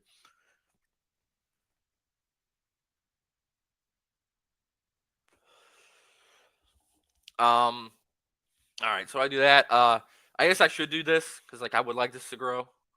So if you're here, like, comment, subscribe, all that fun stuff. I'm Big Loaf on Twitter. I'm actually gonna go send a little tweet real quick that says still live. So let me go do that. But yeah, all the bells and whistles, like, comment, subscribe, all that fun stuff. It's helpful for the algorithm. If anyone in here does this, I know it's a weird thing to say, but I'm was obsessed and kind of still am with the social media algorithms. I think I have a good understanding of how they work and how to optimize stuff for it. And that doesn't mean make content slop, but more so you just hey, how can I make this a little bit more give this more visibility? So if anyone else trying to grow a brand or doing streams themselves, I have ideas. At least on Twitter, I definitely should. YouTube, I wouldn't listen to what I say so much about growing, but Twitter, I definitely think I have a good grasp. But still going strong. Pop in and drop some teams. Yeah, that's good. That's a good sentence, right? Boom. Okay, let's see. Man, Dallas double stack. I love that week 17 matchup. Did you have a discount double stack? I don't know where it went. Here, let's do this. Go to replies. It'll be my most recent reply. Yeah, I get it. Another thing with me is on the stacking is that so let's see. CDs 6th, Pickens is 54th, and Dak's 115th. So 6th and 54th. Let me just remember those first. So the 6th pick is 18% of your draft capital, 54th is 8%, and 115th is 3%. So the way I see this stack is that you have 25% or so, give or take, of your draft capital tied up in Cowboys. That's not technically bad. I think this might be maybe be a bad example for this point, but that's a lot. 25% of your money on this team is spent on the Cowboys. That's just reality. And I think that's a lot. I'm definitely more of a fan of the cheaper back stacks. This was kind of why I prefer sometimes I don't even target stacks. Like I said earlier, I think it happens naturally a lot of the time. But what was my point there? The viewers dropped from 6 to 3. It shook me to my core. But I just think that's a lot to have at one team for if you want to go Hurts, AJ Brown, Devonta Smith, that's going to be around 35% of your draft capital. So my beef there is more so just with hey, I think that's a lot of money to invest in one team. And when they have down weeks, 35% of your capital is just non-existent if the Eagles only score 18 or something and a defensive shootout. So that's another reason I don't want to say anti-stack, but just more open to the flow of things is I kind of view really expensive stacks as really limiting my outs. And I'm kind of a fan of approaching every week with how can I maximize the amount of outs I have. Nick said, I'm warming up to Najee. He's probably better than Gus Bus. And if he played 17 games, he'll give you enough 2-yard weeks. I'm assuming that's supposed to be 2 touchdowns. Yeah, I want to warm up more. I love Hampton. I hate where he goes. My rankings don't love him. He's actually the guy that I'm the whole lobby the whole player pool that I'm lower on than consensus. But I love him. I love the kid's talent. Dude looks like a freak athlete, but it's just so hard to justify the fourth one. Like I think Najee can play ball. I don't think he's the best running back in the world, but like he's at worst replacement level. And I think he does a lot of things the coaches like well, and I think Harbaugh is going to like him. And I do think, like, again, like you said, he's definitely better than Gus Bus. So, like, I don't know how Hampton is going to relegate Harris to complete irrelevancy without, like, maybe Harris, like, getting hurt or something. Like, if Najee's healthy out there, I think he's going to be on the field. 1K plus 50 perceptions plus 500 receiving, easy for Najee. All right, so I'm gonna need you to calm the fuck down. I'm gonna need you to calm down. I do think 1,000 total yards is within the range, though. I do. Definitely, like, not likely, but is within range. But all right, I'm gonna go switch over some other teams. Good amount to get through still. Let's see. Oh, this is the wrong tweet. Okay, boom. All right, we did roster roasters. We did Nick. Jim didn't make something. I would do Morton since I slighted him yesterday. Morton, I don't know if you're here, brother. You did take Alan Lazard from me like 3 weeks ago. I wasn't appreciative of that, but it's okay. So you got Bo Nix and JJ McCarthy. This is probably like 3 to 4% spent a quarterback. A little lower. Like if I don't have a quarterback by pick 100, I really do like the 3 QB builds on Underdog. But I have no issues with Bo Nix and JJ McCarthy quarterback room. Running backs, we got Jacobs, Judkins, Ray Davis, Rashad Wright, and Rico Dowdle. This is definitely a hero running back build, not one that I'm fond of. I talked about that a little bit yesterday on Twitter. I refer to like the hero builds or just like any player at a position that you're like truly relying on, and the team is like kind of up shit's creek if something happens, if they underperform, they get hurt, yada yada yada. I would call them like bottlenecks, and so like this team's reliance on Josh Jacobs, I could tell is huge. Like this team needs Josh Jacobs. If anything happens to Josh Jacobs, this team's in a lot of trouble unless you get the most pure run out for Dowdle, White, and Ray Davis, which I wouldn't say is the most likely thing. It's within the range, but so this running back is definitely more fragile than I want to be. I do not like having a bottleneck running back. But if it was, I would prefer it to be somebody like I love Josh Jacobs, but I would want it to be somebody like Bijan, Jahmyr Gibbs, Saquon, Henry, McCaffrey, someone in that range. Like Josh Jacobs is just like, a little bit of a tier below those guys to me, or like at least a tier below. I'd say a tier below on the dot. So like if I'm going hero RB and I'm making a bottleneck, I'm making my bottleneck someone like Derrick Henry, McCaffrey, Bijan, those guys I said that I think could score over, like 350 fantasy points at their ceiling. Wide receiver, we got Justin Jefferson, Marvin Harrison, Cortland Sutton, Metcalf, Debo, Luther Bird, and Marvin Mims is slaying. Holy shit. I'm not going to do all 7 of these. I'm going to save you guys like there was 7 or 6. Yeah, 7 from Mims up. But this is probably 70% spent at wide receiver, I would say, of the draft capital. Maybe even 7. This is a lot. This is a lot. And for running back, I will do that one because that one's like 2 picks. 23 is 13%, 71.6. So, like, it is technically on that lower range. Like I said, like, 25 to 40 is what I prefer at draft capital for RBs. I know it's a big range, but, like, you at least got to hit that minimum of 25 for me. So, this is, what I say, like, 13 and, like, 7. So, this is, like, low 20%, but I want to start doing something where I also factor in, like, just, like, raw players with the drop capital spent. So, even though you spent 20, like, percent, you spent, what, like, 5 guys, let's say like 20. What was that? Like four draft capital dollars, or 4% of your draft capital each on each of these guys. I think I'd want that a little higher. I don't think like all like 25% draft capital allotments are made the same type shit. But this wide receiver room's loaded. But I definitely think this is some unnecessary overkill. Like now, if you hit a 0 RB guy, it seems awesome. It seems awesome. You can hit Ray Davis, Rashad White, Dowdle, 2 out of 3 of them, 3 out of 3 of them. His team's cooking with fire. His wide receiver room's amazing. But I definitely would call it an overinvestment. And then at tight end, we got Strange, Okonkwo, and Terrence Ferguson. So my biggest beef here, Morton, you're not going to like me, again, because you got one of the lower grades yesterday, and this will probably be the lowest graded team so far on the stream. This team's just like, I like Nixon McCarthy, but like that it's relatively thin. You have Josh Jacobs as a bottleneck running back, and then you have like, Judkins, who I do like at cost, but like he might not get out there right away, and then a bunch of zero RB guys. So like the wide receiver room's phenomenal, but it fucking better be when you're spending 70% of your money on it. But everything else leaves a lot to be desired. So for draft capital allotment, I it technically meets the minimums, but like it's just so much of an overspend at wide receiver that I'm probably going 5 here. But again, like I understand, like trust me, I get it that if Ray Davis, Rashad White, Dowdle, or a combo of those guys hit, and then Jacobs and Duck can stay upright, like this team's cooking with fire. So like I understand the value of zero RB that anyone watching this. Like, oh, like here he is, the high T bro, what an idiot. But I do think there's a way to tackle it with the best built worlds. And I don't think spending 75% of your draft capital wide receivers to play. Skill group strength, the wide receivers doing all the heavy lifting here.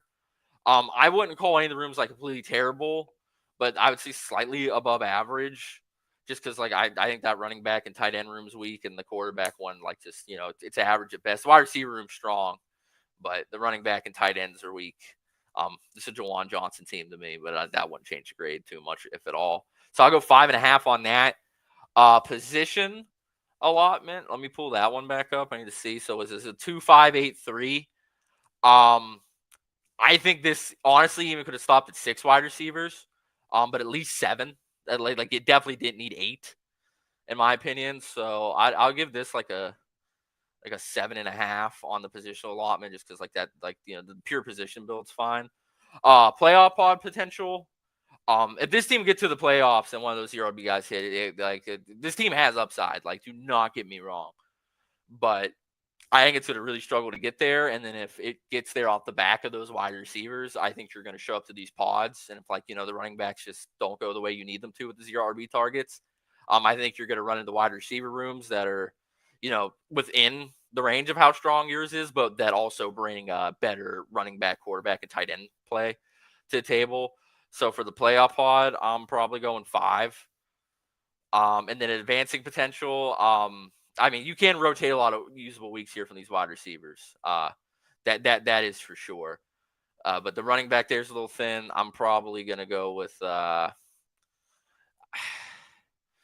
probably like 4.5. I think it's like a little below. It's just you're gonna need some injuries to other guys' teams that have more robust running back structures, I think, to advance out of this, or just need your zero RB guys to hit.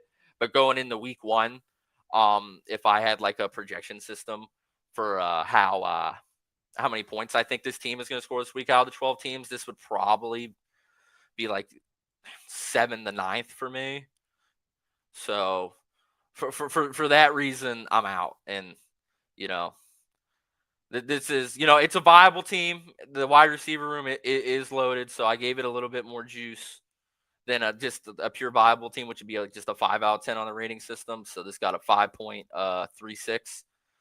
So I'm sure you'll have a funny tweet for me about that later. Calm, bet.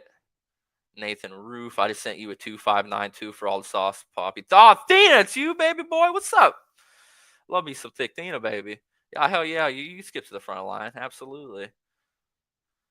You absolutely can skip. Let me get this pulled up for a second. We're not going to grade it just yet, but I'll put you next in the queue. Bet. Damn, I'm late. What up, though? What's up, Milton? Love you, brother. I'll wait till someone beats my score. Milton, I think like 3 dudes beat your score, or at least 2 of them. We some people entered today with some bangers in chat. I think Buckeye Kyle was the highest with like an 8.54. I want to say. All right, the drill. A little water, nicotine break. Any thoughts? Like, no one has to answer this, but any thoughts on the grade for Morton's team that we just did? If you were here, you remember it. If not, I'm not going to pull back up the screen. It's not a huge deal to me. So I know this one isn't great for the non-live listeners, but I should have gone deeper. I don't know what that means. Oh, okay, I'm going diamond. Oh, what? To like go look for a team? I want bad teams sent to me, okay? Like I wanted to spend this stream gassing up everyone's good teams. I want real constructive criticism on my roster selection. Fair enough. All right. I'm gonna rip this, and then we'll get to my dog Thick and his team. Shout out Thick Dino. They were definitely one of the earlier follows I had last year when I made this account, like in May. Like Thick Dino's been around for a minute, so shout out Thick Dino for sure. All right, let's get in this team. Thick Dino might unfollow me if I don't like it, so let's see what we got here. So Lamar Jackson and Cam Ward, like I say, you take elite quarterback. This is around like 12-ish% of your draft capital, 12 to 13. But this is the perfect approach, I think, to when you take an elite quarterback. Just wait until the end. Go get one of the guys that cost you like less than 2% of your draft capital as your QB2. Because when you're taking Lamar, you're like, Lamar is gonna show the fuck out for me, and I think you should play into that at quarterback. So love the quarterback. If you're taking an elite QB, which again I don't love this year, but I still take them when they fall and even just mix them in because I'm not gonna have 0% of these guys. But and as far as approaching elite quarterback, I think that is the correct way to approach the room. Running back, we got McCaffrey, Harvey, Judkins, Pollard, and Spears. I like the hedge on the Tennessee running back room. I like that you're kind of like no matter what, I win type shit. I don't love Harvey, as I've said before, but you got him 10 picks after, so like that's fine. I love CMC, Judkins. It's a little thinner, which again I'm high T. So like I tweeted out something last week where it was like a running back room with like Bijan, Judkins, Pollard, Swift, something where I'm like this feels thin, and like I had some comments like you think this is thin, and like yeah I do genuinely. Doesn't mean it is, but that's the way I feel. But like I think the general consensus would be this is a good amount of running back. So let's see, 9th and 64th, just out of curiosity. 17%. So yeah, it's like at like that 25-30% range at running back again. Like I'm really willing to go over 30. I've gone as high as like 40 something percent on some builds where I go 3 running backs through 5 rounds in terms of draft capital spent there. But I have no issues with like like the high 20s, early 30s. Mostly because I feel like the wide receiver room just has more outs for you when you spend like that. But also this is also my beef with the elite quarterback is like I would have loved making Lamar. So what's that, pick 40, like James Cook here, and then maybe switching this to like a 3 quarterback build. But like I can't build every team the same, and who knows if that's the optimal roster construction. Some of these running backs could go down, but at worst, the viable running back room. So wide receiver, we got Nico, Terry, Devonta, Downs, Hollywood, Tillman, Hopkins, Wicks, and Slayton. Holy shit, what do you have, 9 or 10? Nah, you did say the 2-5-9-2. And then we got Njoku and Andrews, perfectly viable tight end room for me. I do agree with going at least 8 wide receivers here, to be honest. I even like the 9. I love Devonta Smith as a talent, but like the wide receiver 2 role on the Eagles is just not like uber fantasy friendly. But you also got him a whole round after ADP. I don't mind taking a stab there. But when the 4th wide receiver you have is Josh Downs, I definitely think you did the right thing here and tried to add some like potential usable spike week guys toward the ends to rotate in for when your stud wide receivers aren't crushing it. So in terms of like just like the allotment there, I think you did a great job. For an elite quarterback build, I think this is really solid. I guess my biggest beef is just how much I don't necessarily love RJ Harvey. But capital spent at running backs, capital spent at running back. But overall, I think this is a very solid team. So I'll go to the grade. Draft capital allotment, I'll give you a 9. It's just a little thinner at running back that I like it. And the elite quarterback, you're over that 10% thing to me. But in terms of elite quarterback builds, I think this is great. Skrill group strength. I don't think anything's necessarily like goated here, as the kids say. But I think everything's at least viable / solid. I think it's a good running back room. I prefer a little bit more. I think it's good. And you have Lamar Jackson. It's going to be a good quarterback room. I think the wide receiver room's good. And I think those 2 tight ends are enough. So for skill group strength, I'll go 8. Positional allotment, I think 2-5-9-2 here was honestly smart. Like I said, the positional allotment's the one where like I'm more willing to give out 10s just because it's kind of like straightforward. So I give it 10 here. Playoff potential. It has the wide receiver depth. It's a little thin on top heavy guys, but you have enough dudes to mix in for ceiling weeks. And I love Tillman and Slayton. Tillman more. So Slayton will just be a spike week. I think Tillman can actually be like, a viable week-to-week fantasy player when it's said and done. I think all the Browns are too cheap. And, I talked about this yesterday. But, when you don't like the Browns, you don't like the Saints, a lot of what you don't like already is baked into the cost. Okay. So like, hey, the Browns are the lowest projected scoring team. Yes, I agree with that is true. But at 155, Cedric Tillman, I think that is baked into the ADP, and I think it's also baked in the Judkins ADP at 73. Like he's the theoretical RB1. He's a rookie, like and underdog drafters love rookies. So the fact that he's going 73 lets you know that like the Cleveland hate is more than baked in this ADP. And I'm not even saying the hate's unjustified, just that you shouldn't double count things. You should not double count. Like, oh, I don't like Judkins because I don't think the Browns are good. Like, you need to be aware that that is baked in the cost for this specific. Now, there's some places where it's not, and it is. We can go over that at a different time, maybe. But I promise you, for the Browns, they're them being a bad team is more than baked into their price. So playoff pod potential. I definitely think it has some juice. The wide receivers are good enough. You have Lamar, Cam Ward. Ward can ball out this year for all we know, but we know Lamar will. I definitely think this has the juice to get through. I give it an 8. And then advancing potential, a little thinner RB I like, but I think the team's overall like very well built. I'm gonna go I'll go 7.5 here. That's 8.47 out of 10. That's definitely one of the higher grades today. It might be the highest. I'm not sure. Maybe I'll go through that at the end, or if someone wants to go look through the replies on that main tweet that I sent out. If not a big deal. But 8.47, that's pretty good. I really like. These are all subjective, so I control if this team gets a fucking 9, but I try to remain objective when thinking about it. But I'm dying for someone to give me a 9. And like I said, if I go through my whole portfolio, I don't even know if I'd have a team that I give a 9. Like I said, I think from up from 5 to 8, even mid-8s. But even this one, it got fallers. Oh shit, that's the wrong guy. Whoops. Let me delete that real quick. Where'd you go, Thena? Sorry about this, guys. We're adjusting here. What was my point? I don't remember. I'm just gonna go reply with this and call it a day. Trying to bring back to whatever the hell I was talking about. Boom, sauce me, daddy. Yeah, I'll sauce you, baby.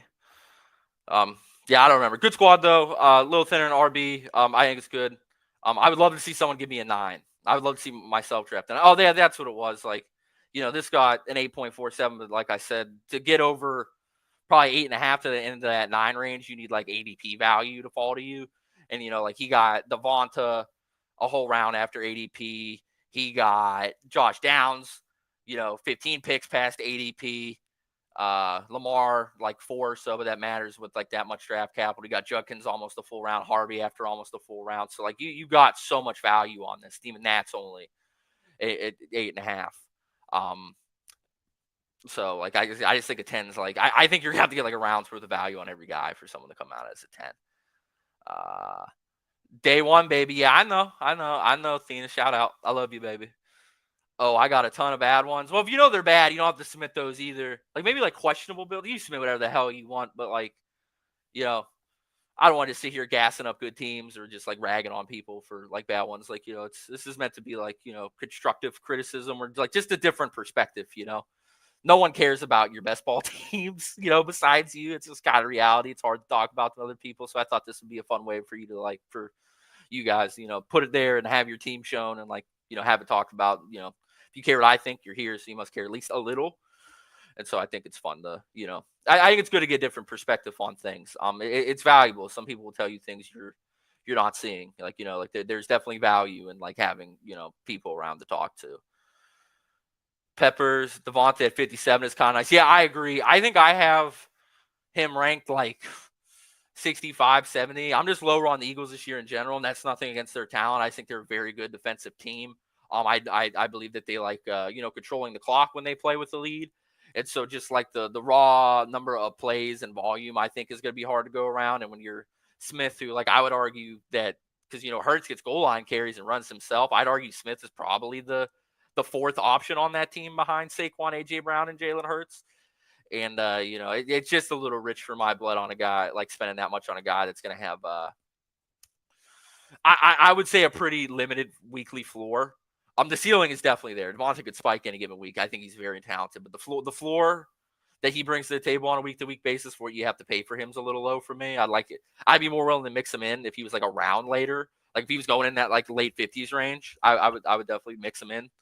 But at 40s, I don't see how it gets there unless, like, the Eagles defense goes to dog shit or something. They're not going to be that like high of a pass team. The volume's just going to be limited to go around. And Saquon getting added to there is such a big deal. It was different taking Smith in round 4 when like DeAndre Swift was the running back compared to Saquon, who, is probably, I think he scored like 25% or something of their fantasy points last year. And there's no reason to think he's going to score less than 20 this year. So like, I just don't think Smith is going to be getting some scraps. Now, they could be really good scraps sometimes on a week-to-week basis. Look for that much draft capital. I don't like scraps. Mike Ski, what's up? What up, Loaf? What up, me? What up, Mike? I'll tell you what, brother. I'll throw you at the top. I know you replied with one. Dark Side Dev, you're in there. Shit, I don't think I'm gonna get there. But if you're here replying this, I'm gonna get to you. Like if you're in stream, but I legit might not hit everybody. Although, I don't really have to work a lot today. Like I said yesterday, hours might have got cut back at my main gig a little bit, which is why I'm streaming a little bit more. So maybe we can get through all this. Who knows? But I wouldn't hold my breath on it. So let's go find Mike Ski, Mick Ski, whatever. Let's get that pulled up.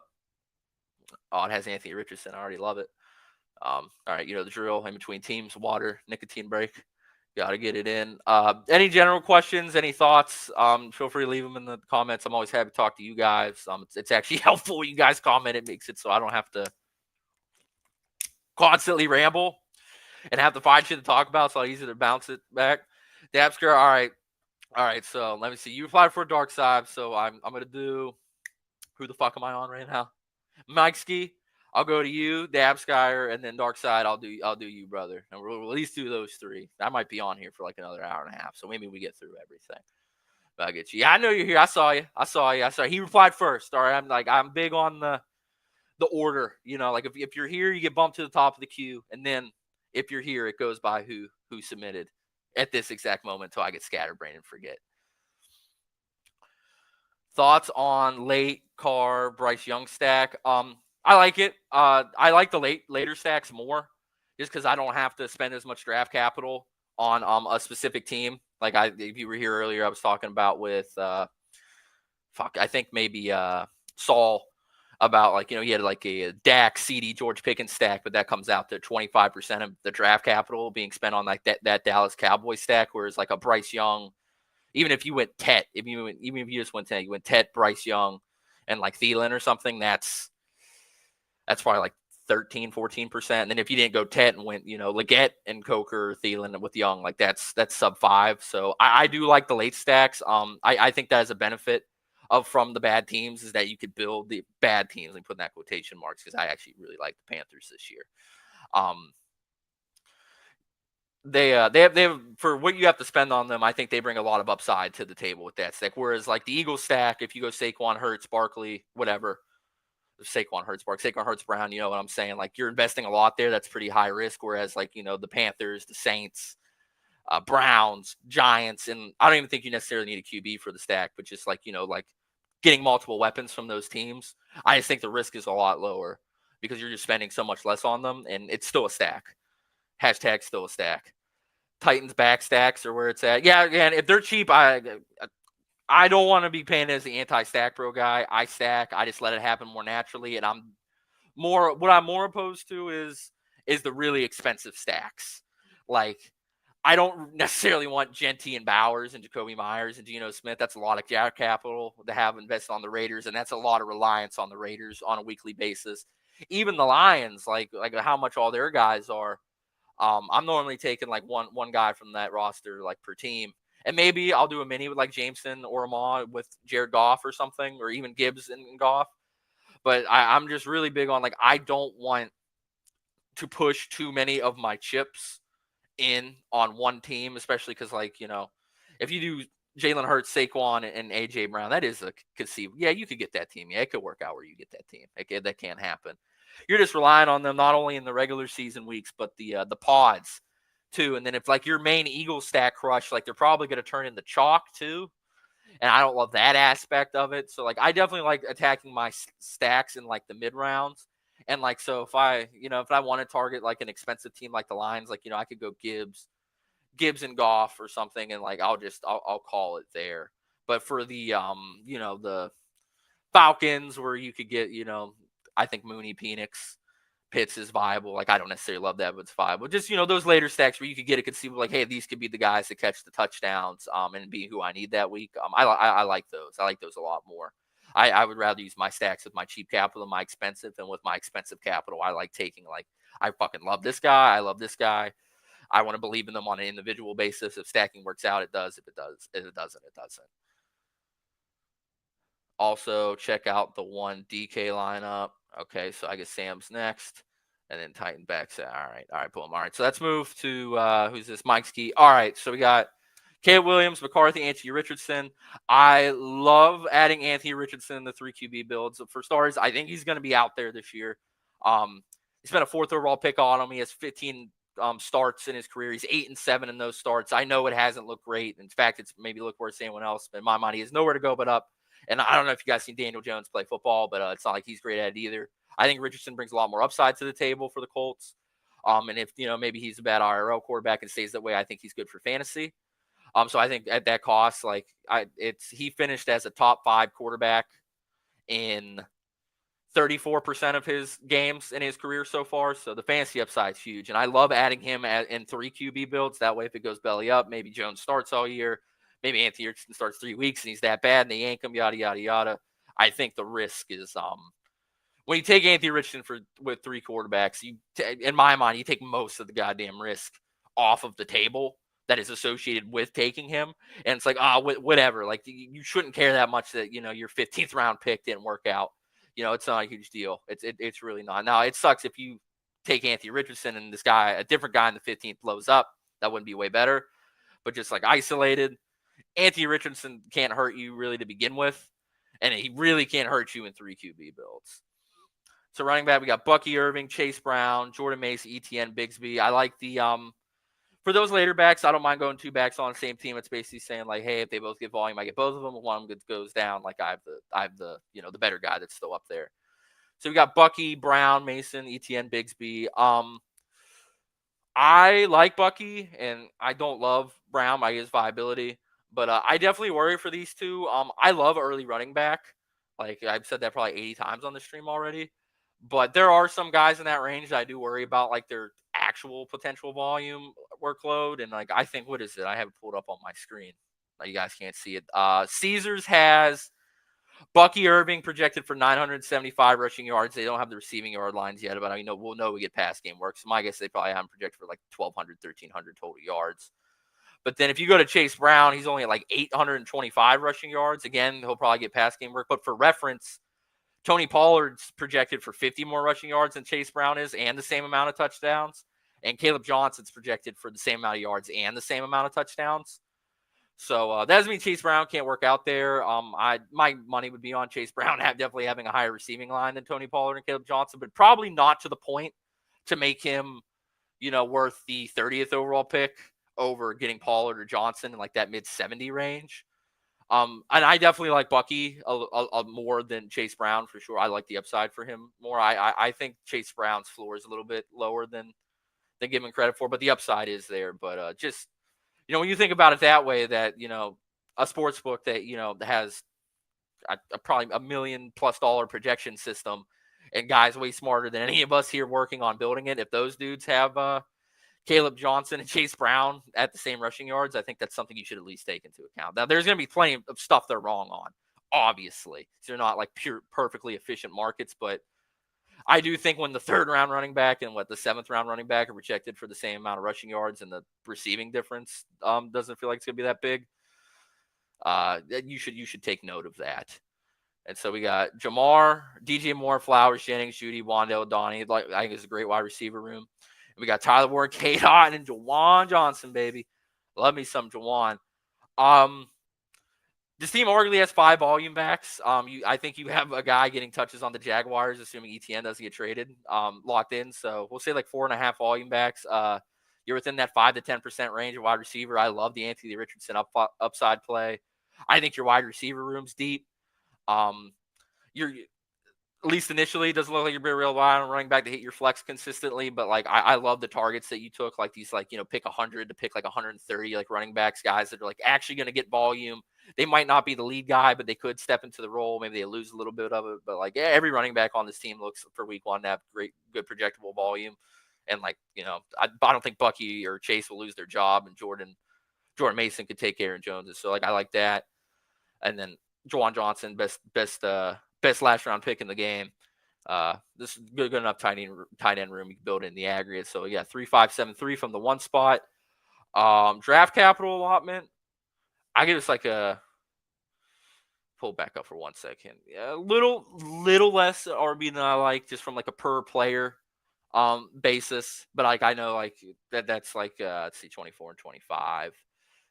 That's worth, so you have 27% of your draft capital spent just between Bucky and Chase Brown. And so with the other guys, you're a little bit over 30, but I'd rather that be maybe like a little bit more spread out in terms of like, the average spend per player. But I think it's solid running back room. I'll give the draft capital allotment a 9. Skill group depth. I think the wide receivers are great. I love your tight end room. I love your quarterback room. The running back room leaves a little bit to be desired, but I think it's very good. So I'll go like 8.5 here, just because the running back room is a little weaker. Positional allotment 3.573. I don't think you messed up anything here. I think you played this exactly as you should have. So I'm going with 10 there. Playoff pod potential. Sorry, I have to keep jumping back and forth to the team because it's hard to remember all of them. I think this wide receiver group is definitely deep enough to produce usable weeks and pods. Warren's an unknown, meaning like, hey, he might be better than we think. He could definitely be a dude that slipped into the flex or just started tight end. I think Juwan's good. So I definitely think you have a lot of outs for like the flex spot. And I love Mason, Etienne, and Bigsby. I don't necessarily love Chase Brown, but like, I can't say he's the worst pick ever. But like I said, keep in mind, I just want to say it again if anyone just showed up. Caleb Johnson is projected for the same amount of rushing yards as Chase Brown. Tony Ballard is projected for 50 more. I don't have the receiving stuff yet from Vegas, but I want that on the record. So for playoff pod, I think let's get through it. I think an 8's good. For the playoff pods, like if I could get an elite QB to the playoff pods, I'd love that because like no one has the ceiling that I think Allen, Lamar, and Josh Allen do, just from like the rushing and passing upside. So, running back's a little thinner. I think the quarterbacks don't have like the best upside in the world on a week-to-week basis, but they could absolutely score. Anthony Richardson can. But they could score within like, I think 80% of the QB1 in a given week. That's good enough. So we'll give that an 8. And then advancing potential, little thinner running back. I really like leveraging the running backs to help me advance. And I'm hoping that I have picked out the correct archetypes of wide receivers to target and just good player takes there to where the fact that I might spend a little less at wide receiver than the average drafter does, I can make up for it. But for advancing, I mean, this team's solid. I think it's a solid team. I think, let's see, 7.5 or an 8. I think 7.5, just because like the Chase Brown worries me a little bit. So I came out to an 8.53 for this team. Pretty solid. I think maybe tied for the highest ranking so far. But again, like, these grades, I'm not factoring in like player takes as much. Like there's dudes like that I've seen on teams that I don't necessarily love him at cost or whatever. Like this is more so just a review of like the structure of the team and the how it's built. Now, if I had player takes, a lot of these grades would look different, but like I can't look you in the face and say my player takes are objectively correct. So I try not to factor them. But in terms of just overall structure, positional allotment, ability to produce like spike weeks, I think this team's good. I think a 8.5, 8.53 is a fair grade. Okay, let's see here. Now I'm going to. All right. Oh wow, got a lot of comments. It's funny that people think Daniel Jones is the face of consistency. I mean, consistently bad, maybe. I mean, listen, dude. Like I have a lot of weights in my model. All right, and maybe I should be higher on the bag pooling of Kay Adams on there, but I'm not. Daboll is a good coach. I think the Giants O-line was at least decent last year. I think the league neighbors, Darius Slayton, Wan'Dale Robinson and Tyron Tracy in the backfield is a more than like decent skill group. I think Daniel Jones had a lot working for him, and it just didn't work out. It didn't. Like I think landing on the Giants like right now is a fine landing spot for any quarterback, and it's like it's better than it was when Daniel Jones was there like last year. I think they improved on that side of the ball a little bit, especially when, Neighbors potentially taking a step forward. Tyrone Tracy, the O-line looking like it's improved. But, yeah, I think he was set up there to not shit the bed, and he did. And he might hit the field at some point for the Colts if Anthony Richardson's bad. I'm pretty sure A-Rich is going to be the starter week 1. Part of me prefer he isn't, because if they bench Daniel Jones, I like to think they would bench Anthony Richardson later on. But yeah, like I don't get it. Like, one guy was the 4th overall pick 2 years ago and started 14 games or 15 games his career. He's 8-7 of them. I mean, the deep ball, his ability to read underneath, take the check downs, maybe the timing route's not his best in his bag, but I like to think A-Rich should at least get to, slightly below average on that. Maybe that deep ball, man. My God, that throw to Alec Pierce week 1. Holy shit. But again, we're talking fantasy here, not like IRL. I don't think Anthony Richardson's going to turn into a great quarterback, but I think writing him off is just, it's a little premature, especially with the fact that the Colts knew what they were getting into. But that, like, he was obviously a project. I think he had like 12 starts in college at quarterback or something. So he's 23, turned 23 like last week, the week before maybe. So I don't know. I don't write him off yet, and he is absolutely live to be going a lot higher in August. The reports come out of camp that he's won the battle. He might not win it, and I'll tell you what, even if he doesn't win it, looks like Daniel Jones is a starter. I'd still take him in the last round because I don't think Daniel Jones is going to start all year. We're drafting for fantasy points, not IRL play. And Anthony Richardson's fantasy ceiling is phenomenal. Sorry, I haven't gotten a chance to go on a true A-Rich rant live in person yet. Are going to be zeros anyway. Worst case, you get a few usable weeks, but any player can get you top 5 weekly upside at their position that late in. I believe that's probably in reference to your wide receivers. Either way, but it's not. I still agree with that. I think the fact that you don't have to start these guys every week and like, fuck, do I start Devonta Smith or Jerry Jeudy? And you just get to take whoever scores the most points. Despite it being a key component of the game that people talk about all the time, I do think it's somewhat like an underrated aspect of it when you like start to understand, like, hey, my receivers room's a little weak, but if I take Darius Slayton, Ray, and whoever else, I could probably get some useful weeks out of that, maybe a spike week, and then maybe even some contingent upside if someone below them goes down. So like, I like trying to be aware of where the points come from, and zero RB, like no one could step up into fantasy volume the way a running back can if the person above him goes down. But this isn't to say that like, that wide receiver, like someone can't come in there like Yoshi Voss. If T Higgins left and Yoshi Voss was like the clear cut wide receiver 2 on the Bagels, I think I'd probably take him top 70. Honestly, I would. I think that kid could ball out. I think he's a very good wide receiver. And I'll still take him now. I mean, as the third, but like you could get points from a lot of places is the overall like sentiment of what I'm trying to get out here. Okay, that's the one I pulled up. Wait, worst case, you get a few usable weeks, but any play that can give you stuff like, okay, yeah. I got you. I got AR. Yeah, if I scroll down and look, yeah, exactly. And Shelton in the 3 QB builds, I think just it makes a big difference. It takes away a lot of the risk on table. Wanted Jacobs or Kyron to anchor, but both were gone, unfortunately. Bucky chasing. All right, hey, I mean, you knew what you wanted to do. Yeah, that's what I mean on the grades, man. Like, some of it's just not in your control, brother. It's just not. I love Jacobs. Don't love Kyron. Not in love with him. But fun fact, also, he is behind only. Now, let me make sure that because there's some guys that are on here. Vegas doesn't have lines posted for like Ja'Marr Chase, or at least Caesars doesn't, and that's where I was able to rip all this from. But like RJ Harvey, Aaron Jones, Jordan Mason, like don't have lines yet. But Derrick Henry is projected to lead the league in rushing touchdowns. What if I told you Kyren Williams was second at 11.5 ahead of Saquon at 10.5? With the difference of Kyren is only projected for 1,000 rushing yards on the dot, but Caesars is projecting him to be the second highest touchdown scoring running back this year, which is insane to me. But again, like I like different perspective, and like I think they took Hunter and Corum, back-to-back years because I don't think they're in love with Kyren Williams' game. I think they like what he brings to the table, but there's stuff that he can't that I think they would want other guys to maybe try, like the explosiveness. Like Kyron's great getting 4 to 5 yards, but that man's just the explosive plays just aren't there for him. But maybe I'm writing him off a little too hard. And I've noticed he's been falling recently, or at least last week when I was doing drafts on Underdog for the puppy field. He fell pretty consistently, so I might need to start working him in a little bit more with the fact that he's projected for the second most rushing touchdown. Had to share them all with AR and Juwan picks. I mean, the way to my heart, brother. Appreciate you. Dogan, what's up, boss? How you doing, dude? I just replied to that tweet grade my team. All right. I got to scroll up for one guy. I forgot your name. Sorry, but I'll remember when I see it. I got Dark Side Dev, and I'll mix you in. Please. Oh, you said please. Of course I want to do it, dude. I appreciate someone that respects the sanctity of a please. I don't hate the R click, but having a sporadic starter at QB isn't very fun for either quarterback. I don't like dimes, but walking into a skill room with 18 down, Pittman to Warren, I think it'd be fine. Yeah, I think it's a great situation for any quarterback, but like maybe you shared this, maybe you didn't, but I think the Giants situation was also good.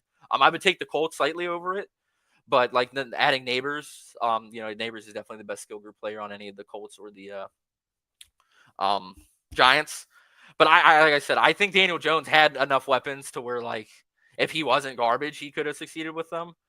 But what I will, concede here is that for the pass catchers, I do probably think Daniel Jones is the better one as of now, unless Anthony Richardson could take a step forward. So A-Rich starts. I think that hurts Downs and Pittman's and all their floors a little bit, but kind of same as the Cleveland ran earlier. I think the quarterback downside is already fully baked into the Colts cost. So I don't think you need to worry about that as much. But yeah, I get sporadic QB star. But like I said, if you take him in a 3 QB build, if he doesn't hit the field, it is what it is. That sucks ass that you lost the pick, but you still have 2 quarterbacks, so it's not like he destroyed your team. Even if you take him with 2 and he doesn't start, it's not like he destroyed your team. But I don't want you to have to take a 0 and be relying on one quarterback every week. But taking him in 3 QB build, I can't think of a guy in a player that goes in like that ADP range where I could easily just fit him in and get like all that upside without even relying on him on a week-to-week basis. So there's no risk. And like it's just like a beautiful pick to me. It's like a more of a market-based fit. People were willing to spend a 5th-round pick on this guy last year. I think it's too early to write him off, and I'm willing to take a shot on him with that much relevant draft capital. Vegas is smarter than us. I agree. I agree with that. I think there's things we're going to be wrong about, and we need to, pick through what that is and what that isn't. Like, I think Bryce Young's projected for 17.5 passing touchdowns. I'd love the over on that. I think that's an insane line. The Panthers looked great to end the year last year instead of Bryce Young. 17.5, like, honestly, kind of feels insulting. But, like that. But overall, I definitely think they're sharper than I am. And like I said, the 11.5 projected touchdowns for Kyren Williams was definitely an eye opener for me. And that's just rushing touchdowns. He might be projected for like touchdown and a half, 2.5 touchdowns for receiving too. Miles Dobie, all right, yep, got you next. And we got Dark Side Dev, and we got Dogan. If I forget or get scattered brain, just remind me. Colts O-line took a huge hit this offseason. Yeah, I'm not the best at the real ball stuff. Like I think I'm good, but like I'll be lying to you if I said like I knew exactly what front fives improved and by how much, and who like got worse and by how much. But I do know it was like Ryan Kelly, I think, left. So yeah, I definitely took a little bit of a hit there. But I like to think Steichen is he could call some plays around like a more shaky O line, and I think it's still a decent O line there in Indy from what I know, which isn't much. But yeah, I mean that could hurt. It might not. We'll see. They have enough weapons there where I like to think they can make up for it though. Won a playoff game with Isaiah Hodgins, wide receiver, when they did. More so the Vikings lost. Love the Colts skill guys with the discount. It's kind of reminiscent of Field last year, but mostly worried about general 3Q builds. Yeah, I think the Fields analogy is perfect. Fields was a little bit cheaper. The difference in the two is like I'm a Steelers fan. I went to that Jets game where they benched him. I thought I was going to see Fields start. I was so pissed. But the difference is that Field, it was kind of known about Pittsburgh that it was Russell Wilson's job. And that was also baked in the ADP cost of Fields. It was either going to be Russ is going to have to get hurt or suck for Fields to get out there. Whereas I think Richardson doesn't have that going for him. I think, he has way more outs to being out there for a majority of the games than Justin Fields did. And that's also why I think he's a little bit more expensive. And also, I love Justin Fields. I hope he does go to New York. But if he doesn't take a step forward as a quarterback this year, like, in the traditional sense of what a quarterback is, not just for fantasy, I'm going to, probably start being the opinion like, yeah, he's not that good. And, it's not like I think Anthony Richardson is that good either. But after 15 career starts and a 4th overall pick, I'm not willing to call it on him yet. And they spent the 4th overall pick on him. And I'm pretty sure it was this regime, someone correct me if I'm wrong, that did so.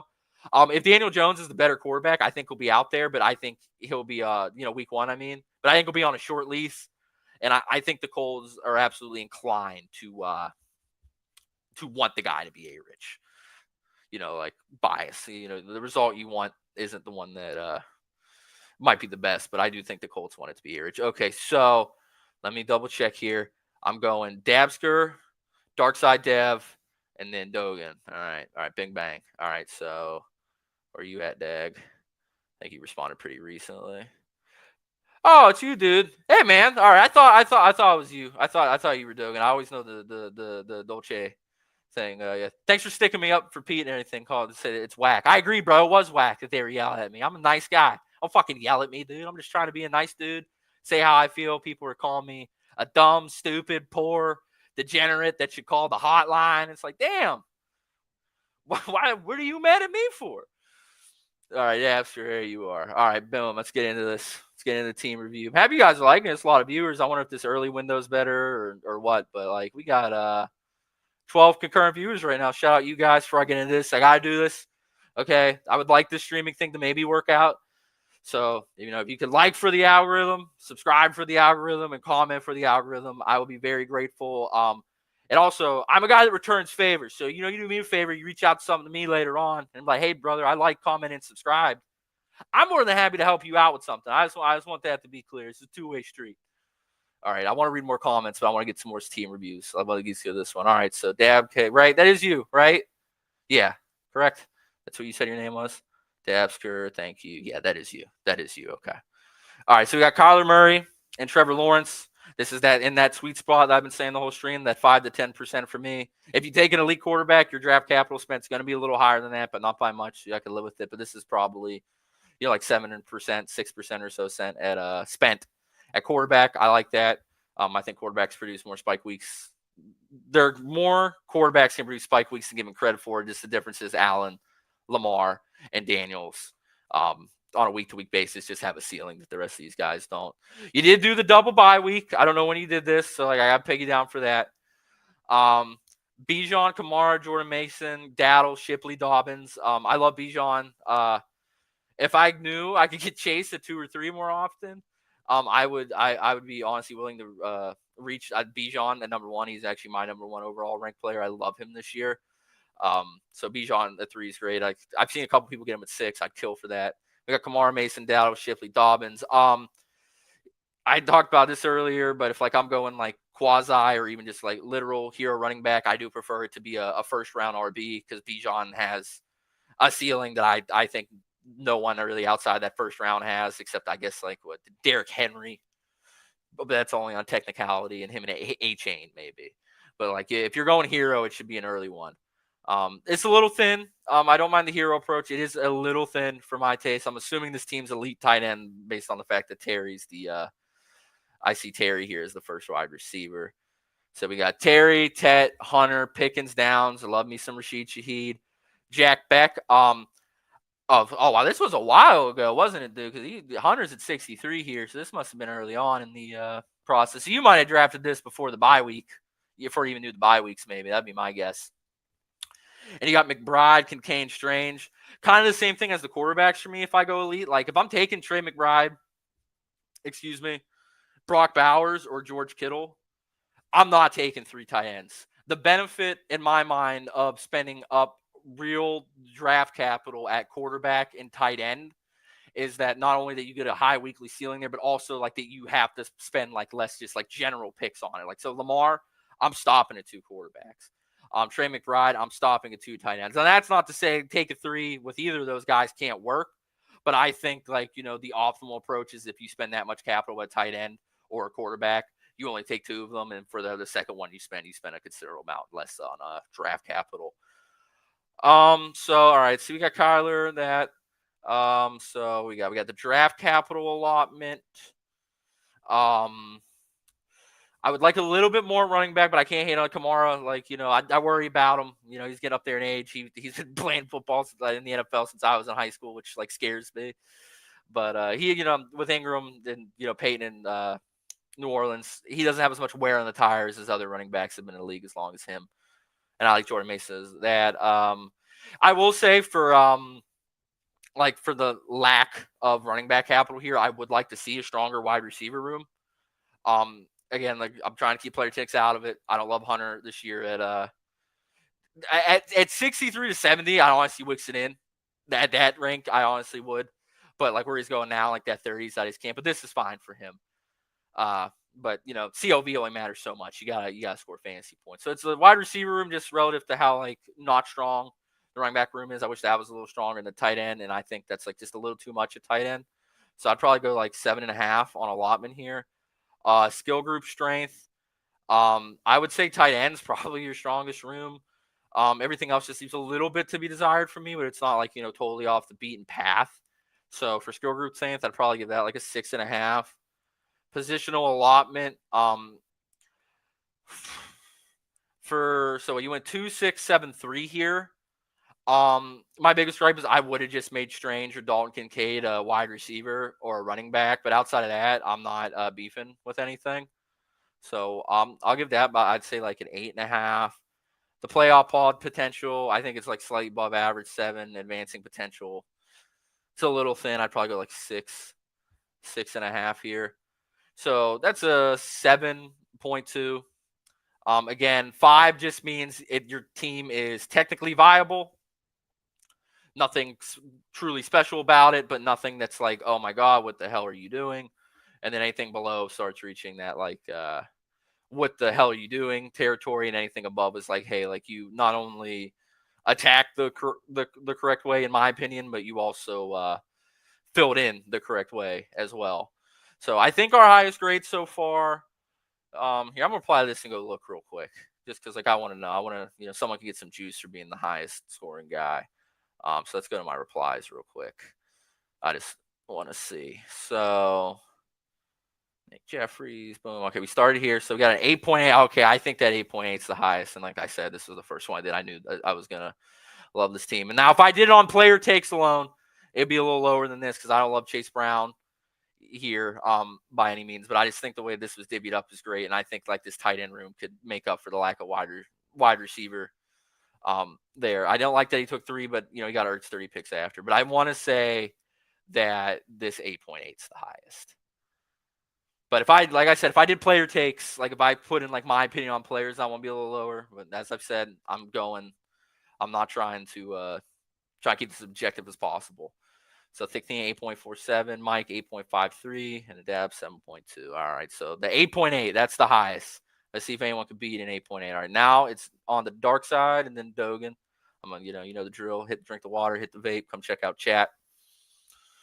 Oh, day one team. Okay, I mean, yeah, that seems apparent. Damn, they fucking open Hunter's ADP at 63. Good dick move. Not too big for the little guys, my man. I don't know what that one's a rep to. I've talked a lot, but we're all little guys here. It's a world full of little guys.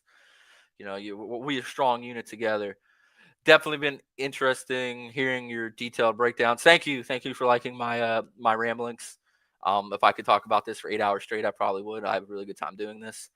I'm beating that 8 point. I didn't see the team yet. Like I didn't like take a preview on it. So like I don't know. Maybe. Like honestly, I look at that team, and if I took my player takes, like no offense, Buckeye brother, you're another like early day oneer here for me. Like yeah, I remember you from like a while back making the account. If I took in like team takes and like player takes a little bit more, that grade would be slightly lower. But again, that's not the point of this. BM drafted yesterday at midnight. All right, let's see. You're up next. Let's go Dark Side. Ball knower. Another early guy for me. I remember I did a Twitter space last year, and my man's here was the only one to show up. It was me and him bullshitting for like 2 hours while I was making meatballs. That's real. All right, so we got a double bye week. Not sure when he drafted this. Every time I see the double buyer, I just kind of assume you drafted it earlier, and you just didn't you got the bad luck of the draw here. Jordan Love, Michael Penix, perfect, and in that 5 to 10% range. I don't mind adding a third quarterback here, but I think this is fine. I really like 3 quarterbacks to have 3 chances every week until the buys hit to have a quarterback to get me like, a top 5 or even higher, like weekly quarterback finish. I really like building my quarterback rooms in the aggregate. So we have Breece Hall, Trevion, Kamara, Mason, Allen, Rashard Smith. I'm going to need someone to Rashard Smith pill me. He's actually a guy, Dave, if you're watching this, my buddy, my Dave on Twitter, he pulled up for a little bit. We watched him tape. He's one of the guys we watched. The burst didn't really look here for him, and it was definitely apparent that he was a converted wide receiver. So I struggle to see I guess maybe Tyrone Tracy would be the comp, but I think Tyrone looks like a little bit more like shiftier and quicker, as well as faster. But I could be wrong. Maybe he was banged up. I don't know. But Brees, Henderson, Kamara, Mason. It's hard for me to be mad when Jordan Mason's your fourth running back. This one's like my beef, whatever the hell you want to call it, would just be like, I'm a little worried about Trevion and Kamara at cost. Kamara just because, he's getting up there. He might get benched towards the end of the season. If the Saints are out of it, Trevion, let me pull up my rushing yards that I got from Caesars. So Ramondre is actually projected for 725 and Trevion's projected for 700. I think, they want Trevion to be the guy, and if he is, they'll give it to him. But I think people are sleeping on Ramondre a little much. He's definitely been one of my favorite, volume back, middle of the pack targets. As like a fourth running back. I've really enjoyed adding him as my fourth or fifth. I definitely think he could pay up that 130 price tag. But, capital committed wise, you got 3 running backs in the top 70. Hard to be mad about that. I mean, I think that's solid. I might not love on the individual player take basis, but in terms of just overall capital invested, I think that's really good. So we got wide receiver, we got Puka, London, Tet, who I love, Golden, Pearsall, Ibuka, and Jalen Royals. I know I've seen your tweets about Jalen Royals. He's another guy I'm gonna need you to pill me on. I need to know what I'm not seeing here. But I did hear some good things out of him before the draft. It was with Utah State, right? So Puka and Drake, I like that you for what the running backs are, it makes sense for you to double tap the wide receivers to start here. So I really like that. That's about 30% of your draft capital already, just between London and Puka. I love Tet. I'm not completely sold on Golden. That's not even necessarily a beef to him. It's more so just I was so in on the Packers last year, and that wide receiver room was just so spread out. And maybe he's the deep guy, maybe he's like their Rashid Shaheed or something. But it's really hard for me to click him over Jayden Reed when I've seen Jayden Reed succeed at the NFL level. But I'm gonna be wrong on some of these rookies. Pearsall, that's not bad after ADP. Ibuka, Royals.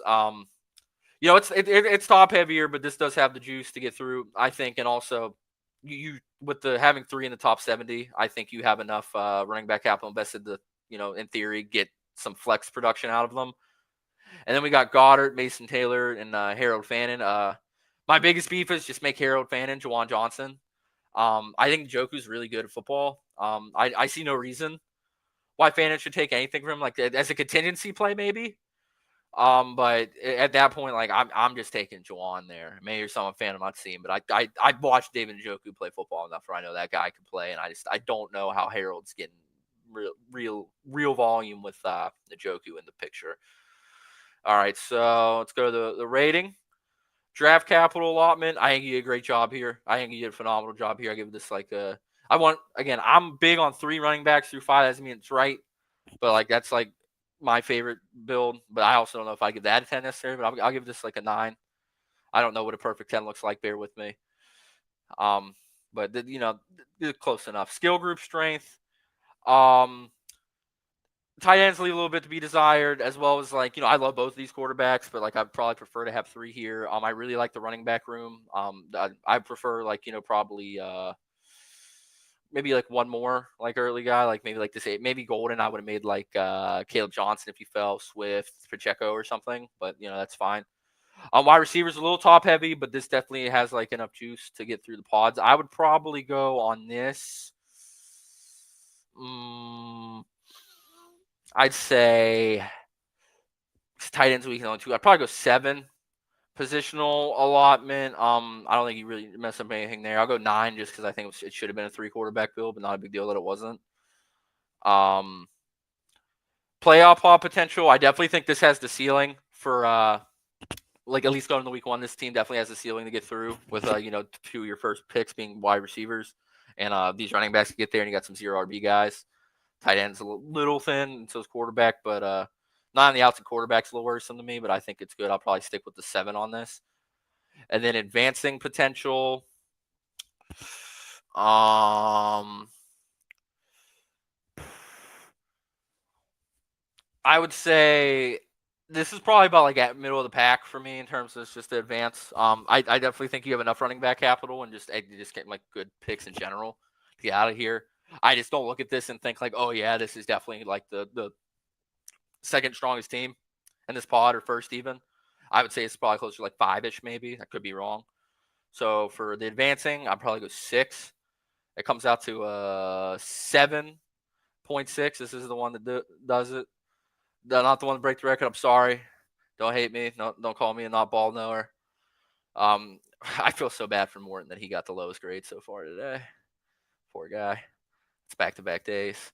But 7.6, again, anyone new showing up, anyone here that maybe didn't hear it, it's 10-point grading system.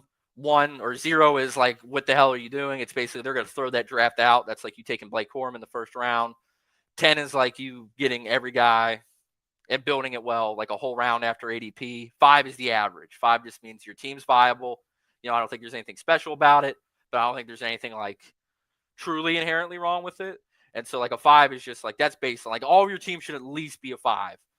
Now, anything above that, that's some extra juice. But like the goal here is like your team should at least hit a 5 to be viable. And like the grades are meant to be like, all right, how high over viability do I think the squad is? Let's do that. Now I'm on to Dogan. Right there. Bing, bang. Let's pull up chat while I hit the vape and take a drink of water. Being there. Generic Prince ass click. I don't think it's as bad as Prince, right? I mean, that was just like one camp report or something. Like at least Brashard Smith's like a rookie, and like I did think like he did have like some shiftiness, and like his pass catching skill set seemed pretty good. Like he was a former a wide receiver, but Generic Prince adjacent maybe, but I'm not gonna call like a rookie a drafted rookie Generic Prince. I think. But I'm still with you. This is like I'm taking like Nick Chubb or something. I'm taking running back in the last round there. Yeah, that was pre-scheduled. Yeah, it sucks. That's another reason, like for the pre-schedule, like I honestly prefer like the three tight end, 3 QB builds, or at least 3 QB. I'm okay with not getting 3 tight ends. Just like that kind of helps make up for some of that risk. But like if we're being honest, like on average, you're probably missing out like on the quarterback, like 20 or so points, whatever the average fantasy production for a quarterback is that week. 20 points is going to like kill you. Obviously, you don't want to have nobody going at a position at 1 week, but it's not like a complete death sentence. Next show, let everyone post their first BBM on opening day. I'm looking at mine. It looks weird. Yeah, I could do some early BBM reviews. I probably what I'll specify next time is just let me know what contest you drafted it in and maybe what day, if you know, or just like the time range. I think it'll be a little bit easier to like, analyze these things with that. But for BBM, like I'll still do BBM. You feel free to send me your opening day BBM ones, but as like, the known, infamous $5 contest enjoyer, the broke, stupid, poor, degenerate. I'm not going to do a whole show about BBM because fuck that. I posted a team. Would love to hear your take. Got the time. What's your at, big dog? I get you up after Dogan over here. I'm assuming you're the guy with peppers in his name. I would guess. But just let me know in the comments so I don't miss it. I don't click Fannin, but could see them running 12 pretty often. Nobody outside of Judy and Tillman. Oh, I hope my buddy Sven's not here because you're about to hear about Deontay motherfucking Johnson. If you do, but yeah, I could see them running 12 though. Deontay's very talented. I know the mental shit's very shaky there at best. I'm a bipolar brother in arms. I know someone that's a little off the rocker when I see him. But I could definitely see 12 being in there. But I also think Deontay could absolutely get in the mix if he could stay on this roster and not just diva the fuck out. And then I'm driving right now, so can't type thoughts. By the way, you're all good, brother. Jalapeno Jenkins, noted. All right, so we'll go Dogan and then Jalapeno Jenkins. That's a pretty sick name, I'm not going to lie. Jalapeno Jenkins goes kind of hard. All right, big bang boom. Let's see what we're working with here. Now, just from my brief glimpse, this is I think Dogan knows the way to my heart. So we got Love, Tua, and Darnold. Love this 3 quarterback build. This is probably like 7%, if that even, of the draft capital spent. Tua is like a spike week king. Like, the floors are bad, but he can't spike. I like Jordan Love and Darnold as pieces. Like, I think they have a ceiling in a given week. So this quarterback room, I love 3 QB. This is a great 3 QB room. Like, this is a phenomenal 3 QB room to me. I did not too much capital spent. Honestly, all these guys are arguably at least like NFL caliber quarterbacks. I'm not going to say they're great, but like I get the beef with Anthony Richardson being like, hey, what if he sucks? And I don't think any of these guys are like that bad. At running back, so it's, high T, Jason. I said high T's at least 3 running backs through the first 5 rounds, but I also think 2 through the first 3 could also qualify as high T. So I think it's a high T squad. We got Saquon, Taylor, James Conner, Warren, ETN. These are all volume backs. All these guys should be seeing the field. I know there's some worry about ETN. I'm not necessarily like anti-rookie, but I'll believe it when I see it with Tootin taking over. If that bites me in the ass, so be it. But I also think Tank Bigsby's not bad either. I had a great year last year. So even if ETN is like not great, I don't know if that still necessarily means it's Tootin season. But love this. I love Connor here. He scares me a little bit just because of age and injury, but like at that cost, I think it's a great pick.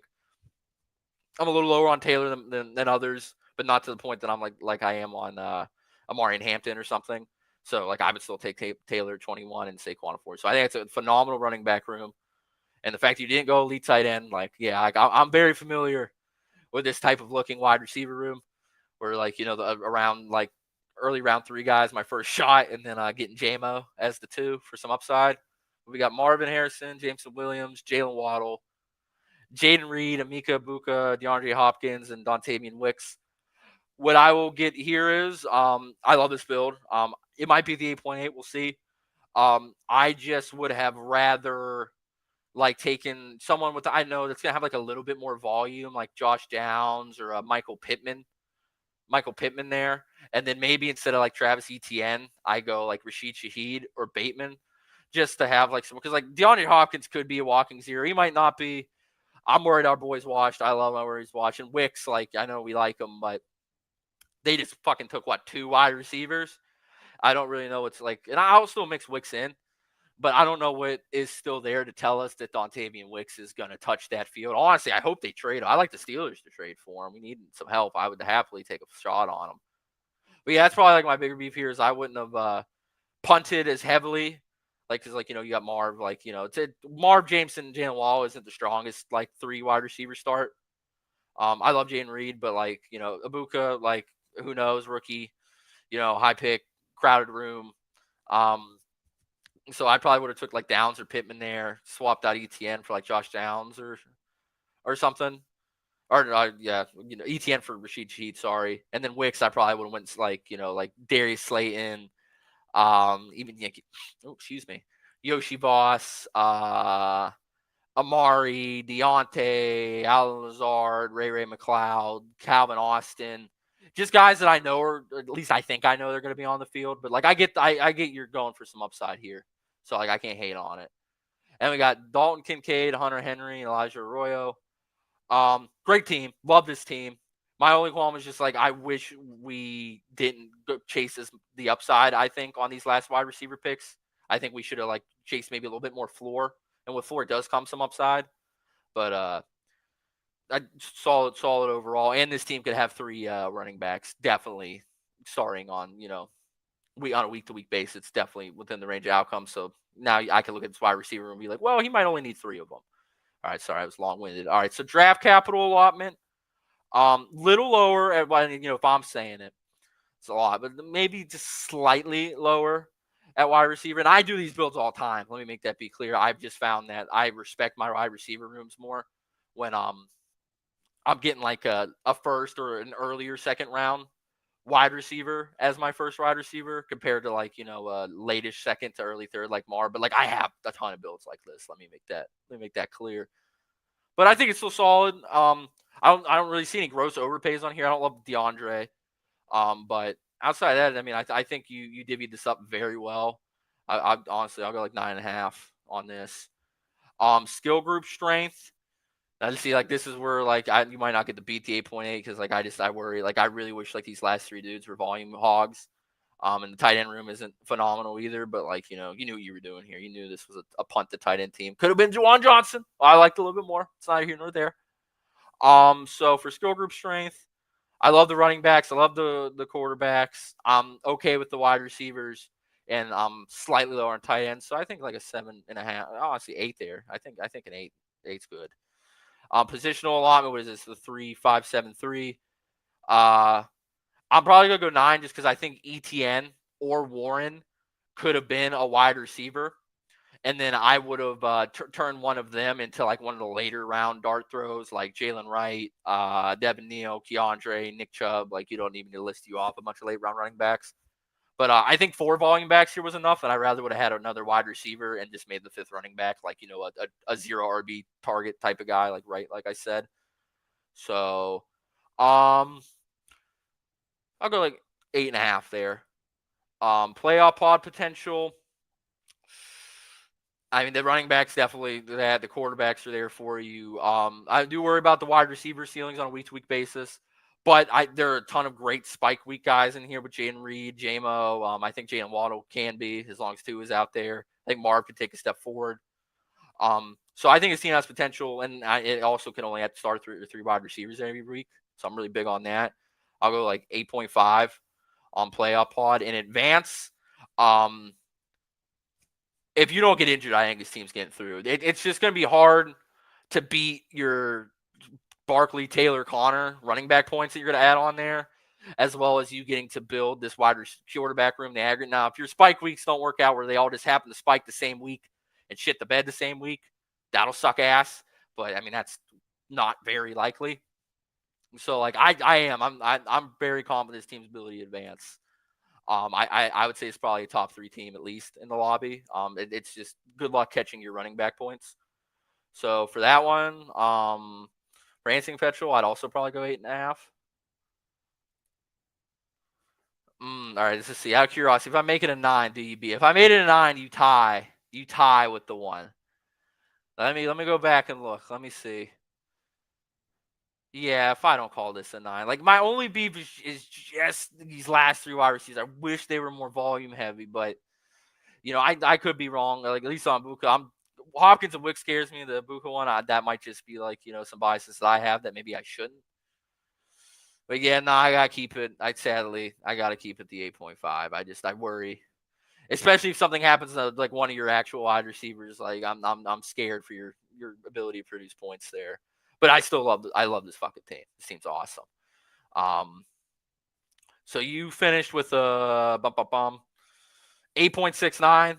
I want to say that's the second highest grade, or at least tied for the second highest grade of the day. So very solid. Very, very, very solid. I'm sorry it wasn't 8.8. I wanted to give it to you because you're my boy, and you stuck, and you know, you stuck up for me when the Angry Bob hated me, which the Angry Bob still might, but you know, thankfully we do not care what random fucking strangers on the internet think about us in the Big Love household, or at least ones I don't give a shit about.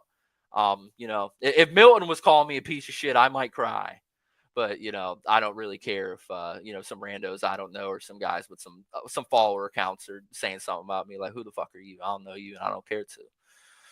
All right, let's go back. Bang bang boom. So Jalapeno Jenkins, you're up next. The chasing was more so for week 17. Corley, see, this is my beef with like the chasing, man. And like the stacking stuff. It's just like I think it forces you into a lot of, I don't want to say completely suboptimal, but like, you know, not optimal, like decision making. They're like, who, like, you know, like I just don't think you need to take Wicks because you have Jordan Love. I just don't. Now, if Wicks was the wide receiver 3, and we knew that, or even 4, like last year at that price, I'd be with you. But like, fuck, dude, he might be like the wide receiver 5 or 6. Like, there's so many dudes there. Someone's got to be getting traded, right? But yeah, I think that's a good example of like the correlation stuff that I don't like is when, you know, like you were just saying you're chasing. I believe you that you had that in mind, and so to me that tells me that, you know, there are other players like you like more on like an individual player take basis in that range, but you just did it for the week 17. And I think this is like a good example of like some of the beef that I have with the stacking. Like that one, Peppers and Rum Beer. Oh, you're reviewing the teams on your own, Milton. Or Dogan. Oh, okay. All right. Yeah, that one's Dogan. Whatever, team Loaf. Thanks, Loaf. Appreciate you as always, brother. Hey, appreciate you, man. Thank you. Yeah, you've definitely also been an early supporter. A lot of people show up here, so it's nice to know that you boys have stuck around with me for this long. So I appreciate you. All right, so we'll go to Jalapeno Jenkins. Damn, it was 2.5 fucking hours in. Holy shit. God, I'm fucking, yeah, my throat hurts. I feel it. Let me drink more water. I feel it, dude. I feel fucking dry. My throat is right now. I talk with my throat. I talk loud as shit.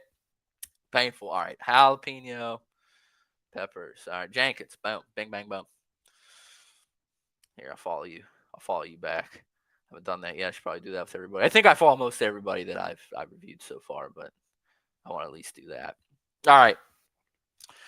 Murray, Jordan Love, McCarthy. Love this 3 QB build. You know, if you've been watching the stream at all, or if you just didn't tune in the last 10 minutes, you know my thoughts on like these types. Like, you know, Kyler's a little bit more expensive on like the 95 than like the, you know, 110 ranges, obviously, for like, you know, starting a 3 quarterback build. But nothing wrong with Murray, Love, and McCarthy. You probably spent 9-ish% of your draft capital on this. Again, 5 to 10%. That's my ideal range. Unless I go elite quarterbacks, it's really not possible to spend less. And that's also why I don't go elite quarterback as much. RB, we got Jacobs, Connor, Mason, Ray Davis, Devin Neal, and Justice Hill. A little bit more fragile than I want at running back. I'm not going to go as far as say Jacobs a bottleneck here, but he honestly might be. You know, if we take out Jacobs and just make him like, let's just say like Ramondre or something. James Conner, Jordan Mason's like, you know, a little shakier than I want as like my 1 and 2, which I know it's like, are you really like bitching about that? Like, if you didn't take this guy, this team would not be as good. So, you know, maybe that's a fair rebuttal. But it's a little thinner. Jordan Mason is my RB3. I'm really only okay with that if I'm probably going like Gibbs, A-Chain, CMC, Henry type fucking start. But not too bad. I don't mind these 0 RB targets. So you got 2 volume backs, like 2 RB1s, volume back, and Jordan Mason. Maybe like, you know, a quasi volume back. Maybe like Ray Davis can mix a little bit more in there this year. And then like, you know, 2 true 0 RB targets and Devin Neal and Justice Hill. Although Justice Hill does get weekly volume, but it's just more in the passing game, and it's just not the high value touches that he gets. Like Justice Hill and PPR is a lot better than me than half, but I still like him. Wide receiver, we got Jettas, Marvin Harrison, Jameson, Cortland Sutton, Golden, Thielen, and Tate Felton. I'm giving you a 0 just because I'm tired of the Jalen Naylor erasure. I thought he looked good last year. I haven't really taken any of him, but I don't know why everyone's just writing him off like he was bad. Not that you are. But so we went mini stack, like Minnesota. I like this wide receiver room. It's a good amount of capital invested. Kind of like, you know, that last one. I think Dogan went Marvin Jamo as his first 2, and then Waddle. Whereas you have Marvin as your 2 and Jamo as your 3 because you got to get Jettas. So I think it's a good wide receiver room. I think this is probably, you know, estimating like probably 55-ish, 60% of the capital, maybe a little less, but probably somewhere within that 55 range. So this is good. It's viable wide receiver room, good amount of capital. This team is like, you know, assuming full health. This wide receiver room absolutely has a ceiling to get you through the pod weeks.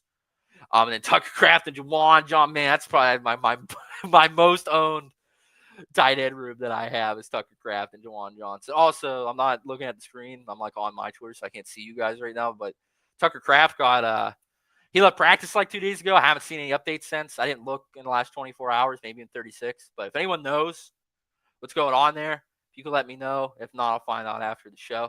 Honestly, if not, I'll just look it up after this grade. So, all right, boom. Draft capital. I think this was a draft capital masterclass by Jalapeno here. It's a little low running back, so maybe masterclass a little bit. But everything else, I like the divvying here. So I'll go 9. I'd go 9. Quarterback Murray, Love. So this is for the precision skill groups. Love your quarterback room. I love your wide receiver room. I love your tight end room relative to how much it costs, and I'm okay with your running back room. So I think that's like fair call. I like maybe like an 8.5. Positional allotment, which is a 3-6-7-3 or something, 3-6-7-2. Yeah, nah, that makes sense. Honestly, I guess if I had like one thing I would change, I would probably not take Golden maybe, and I would mix in another RB behind Connor, and then I would take off one of the running backs. And then add like 2 different wide receivers. So make this a 3-5-8-2. I think I would like this more as a 3-5-8-2. Doesn't mean I'm right though, but I'll give this as an 8 on positional. Playoff pod potential. I think it's a solid build. I can't find any faults in this. Beef with a lot of people's teams is that like the running back, like unless it's your RB guy hits, I can't really rely on any of these dudes to hit my flex. But the wide receiver ceiling is there on a weekly basis. So I'd probably go like an 8 here. Advancing potential. I guess I am a little worried about your running back situation. I think Jacobs is like somewhat of a bottleneck here. If something happens to him, I really worry about this team if none of these 0 RB target type dudes could step in. So I definitely think this team can advance. for sure. Just that, maybe some running back heavier teams like just kind of get the jump on you because your running back's been scoring more points recently, especially if your zero B guys don't hit at all or hit too late. So for like advancing, I'd probably go like I think like a 7 here. And you'll notice like some teams I think have better playoff pod potential than advancing, and other ones have better advancing potential than playoff pod potential. But this checked out to an 8.08. Solid grade, definitely a solid grade. Most teams have been solid today. I haven't seen anything like that. I haven't given lower than a 5 yet with the new grading system, and I honestly don't know. Like someone out of the woodwork is going to have to show up to get me to do that. I think you guys have been like on point. Again, we might disagree on some individual player takes, but structure-wise, I haven't like thought anybody who submitted a team has been completely off the beaten path by any means. Wow, I thought my laptop would be close to dead. Okay. Yeah, I'm gonna go back to the comments here in a second, and we're gonna chill out on there for a minute.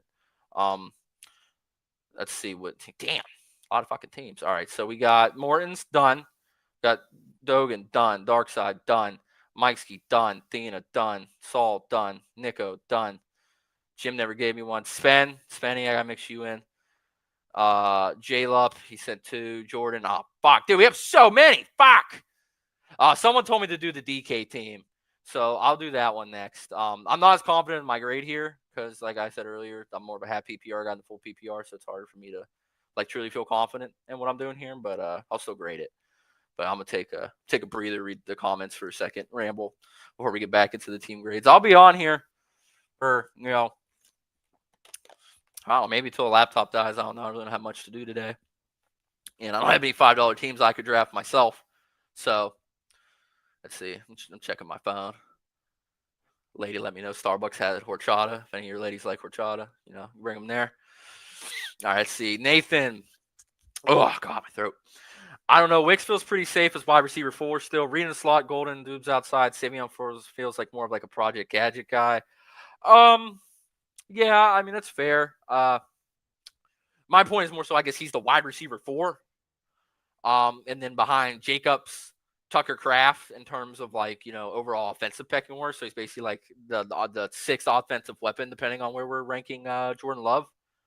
He's free, so I'm not going to yell at anybody be like, oh, you took this dude in the 18th round. What are you, an idiot?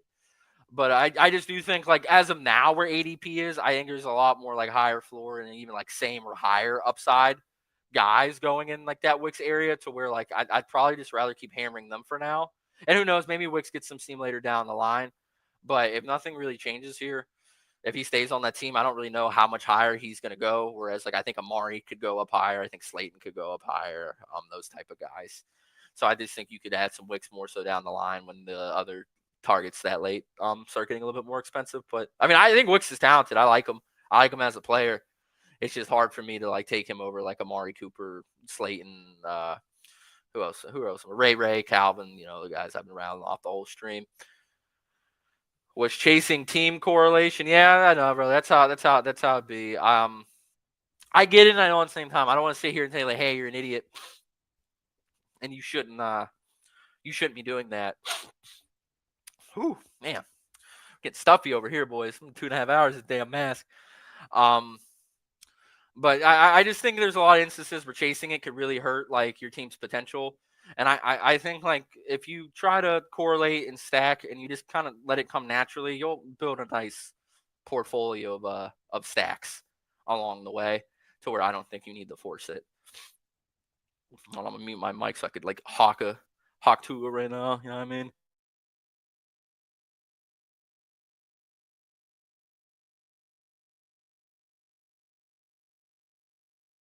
Better. The throat is cleared. Vikings, Packers, Cardinals. Yeah. I have 42% Tucker Kraft. Help me, Lord. Oh, yeah. Before I do this damn DK team. So let's do some investigation together. Let's see. Tucker Kraft. The latest. Oh, nothing. Fantasy. Switch to. Ah, man. Wish I had switched to right now. Did I mute myself? Yeah, I did. Okay, cool. Rogers.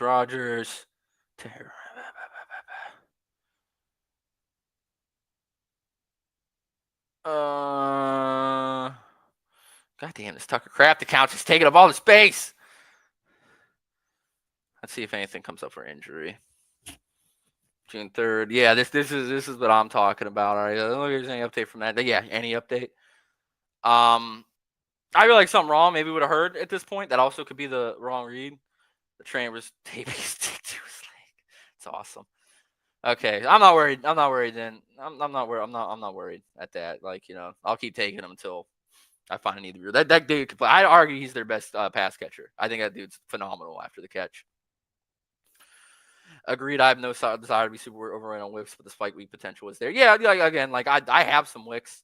I just rather mix in my guys that I like now, and I think Wicks could stay that cheap. But if they get taken, or I'm just like, maybe I have too much of a guy, so I was like, all right, let me start adding Wicks to the mix. All right, I'm gonna hit my vape, drink my water that I'm almost out of. Any questions? General best ball stuff? Feel to drop in the chat. You could drop more teams if you want. I'm gonna keep doing them, but with the stream ends up going into something else. I'm also totally chill with that. But I'm happy to just sit here and just like basically best ball consult. If there's any questions, you have any theories, I'll happily shit on them, agree with them, question them. So yeah, anyone asks, you want to ask about food? Talk to you about food in the chat. I love cooking. But yeah, we'll jump in this DK team. This one's gonna be a little hard. I'm probably not gonna like actually reply with the actual score here, just because it's DK, and like, this is so much harder to read. It's all fucking spaced out because they don't organize it. So let's see. Jordan Mason's the RB3. I don't love that, as you've heard. Oh shit, this is early, huh? Oh yeah, he's got RJ Harvey at 182. Okay, well that changes things a little bit, since you got Harvey in the mix. I don't love him, but like I love him at 162. That's for fucking sure. Shipley, Lloyd, Theo, Penix, Ridley. Again, this DK, it's just hard to screenshot so fucking unorganized. It's not your fault. Watch the stats. It's just a DK UI or whatever this like you classify this as. This is just not good for sharing. We got London, Adams, Rashee Rice, Jennings, Ridley, Mooney. And Jalen Noel is the last one. So I like the wide receiver room. The quarterbacks, Mahomes, Penix, and Milroe. I'm guessing this is for the draft, so maybe you thought Milroe would be a starter somewhere, so that's fine. And then tight end, we got Pitts, Strange, and Theo. Yeah, it's a solid three tight end room. At the time, I would have said you were probably underinvested at RB, but rank 187, ADP 111. Okay. Yeah, a little underinvested, but the Harvey thing is a big boost. I like the wide receiver room. The 3-7-7-3 is interesting to me. I definitely like, having 5 or 6 running backs, or even like sometimes up to 10 wide receivers. And I stop at 2 QB a lot on DraftKings. So I like, having like they're giving me 20 rounds. So I like kind of jamming more in running back and wide receiver, like more weekly outs. So like, oh fuck, I have 10 wide receivers. I could do something every given week or 9. Like, and I'm not getting as punished at the other positions because of 20 rounds. So like, if you want me to put my DK brain on, I guess like that's my beef. Is I'm not sure how much I love the 3-7-7-3, but I also don't know enough about like the DraftKings like landscape and like, hey, like, look, did you know that the 3-7-7-3 actually had a 23% advance rate or something last year? Like, I don't. But all that considered, I'd probably give this like a 6.75 or something. I don't want to put in the scale like the other one because I'm not as confident in my judgment on like the DK system, but I'd say like the 6.75 somewhere in that range, solid. Like I said, my main beef is just that like I think we maybe could have stopped at 2 QB here with Mahomes and Penix. I don't mind the 3 tight end one, but yeah, maybe just like bulked up the running back or wide receiver rooms a little bit more. I smacked a nice team I was watching. A post in a second. Word. Oh man, I didn't think I was gonna be up here this long, but we're still kicking. We got 10 live viewers. I ain't going nowhere with this. I got audience. You gotta enjoy that. Thanks you boys for hanging out. All right, let's see here. First BBM this year. Reed, I don't know if you're in here, Reed. If you are, what's up?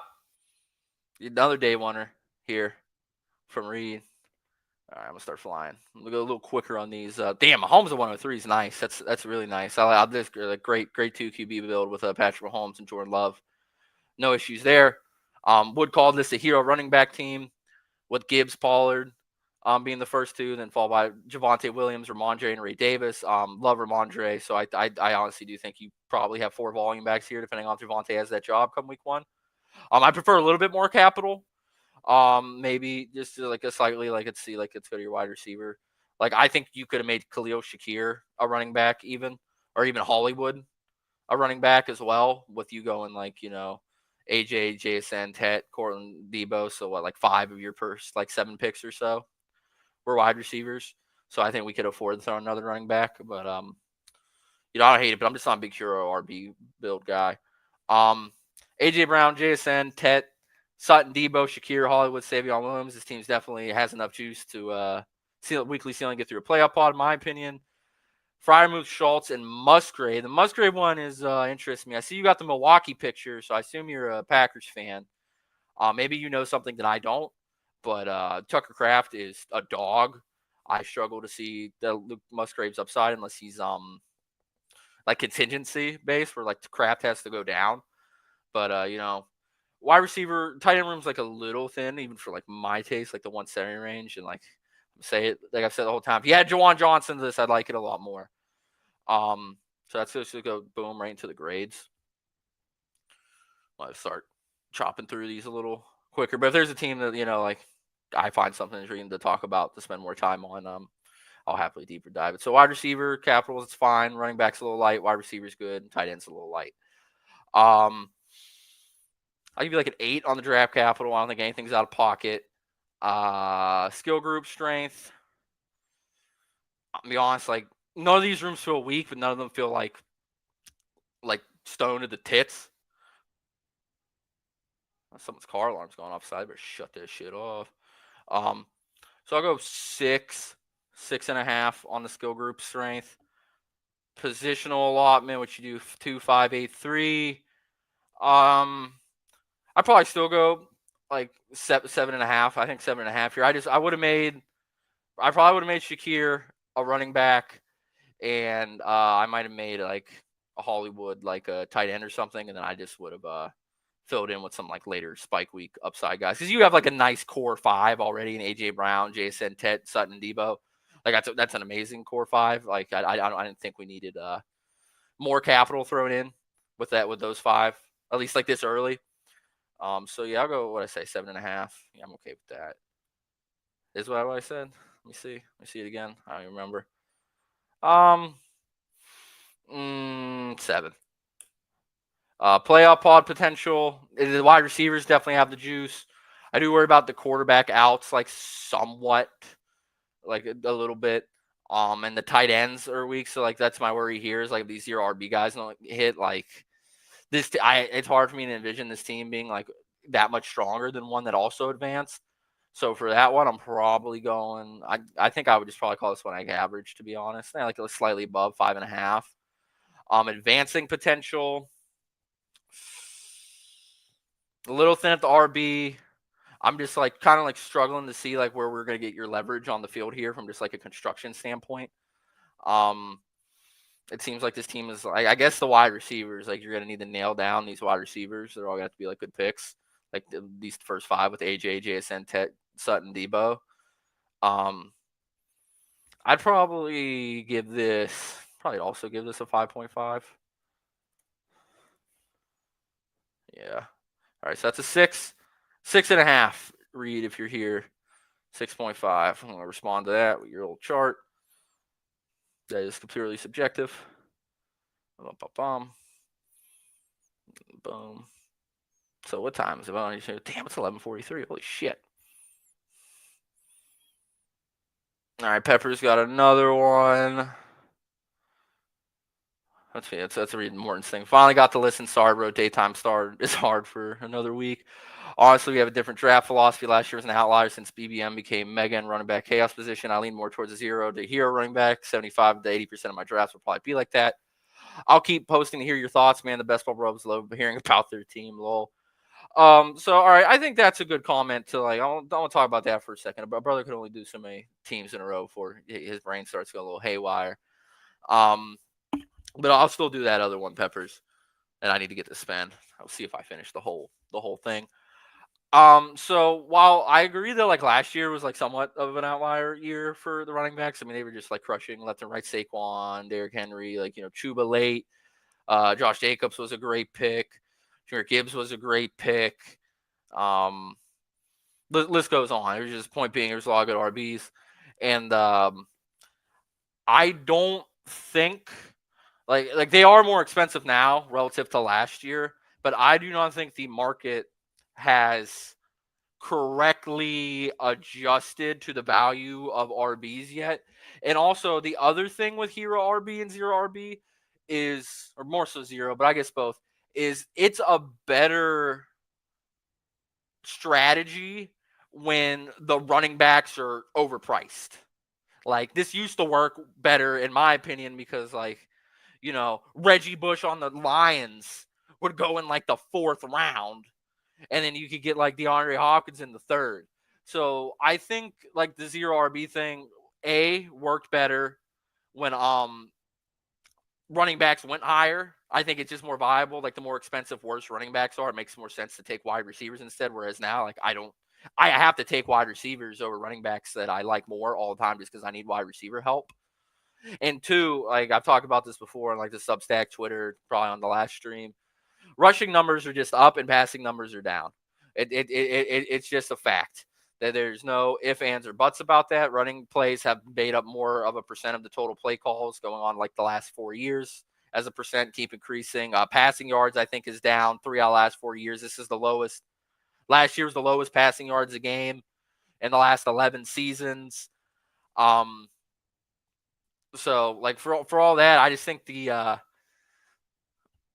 great wide receivers are great. Like I love Nico, I love Brian Thomas, I love Jettas, Chase. Like you get the guys I'm talking about. But there's like a certain tier there where like, and I would say it probably starts happening like during that like JSN Marvin run, which like those guys have upside. Don't get me wrong. Whereas like the gap between them and the guys that go a few rounds later, I just don't think it's as big as people think it is. Like there's just not a lot of passing work going around these days. Like a lot of your good wide receivers are going to have bad weeks, like and a lot of bad weeks at that too.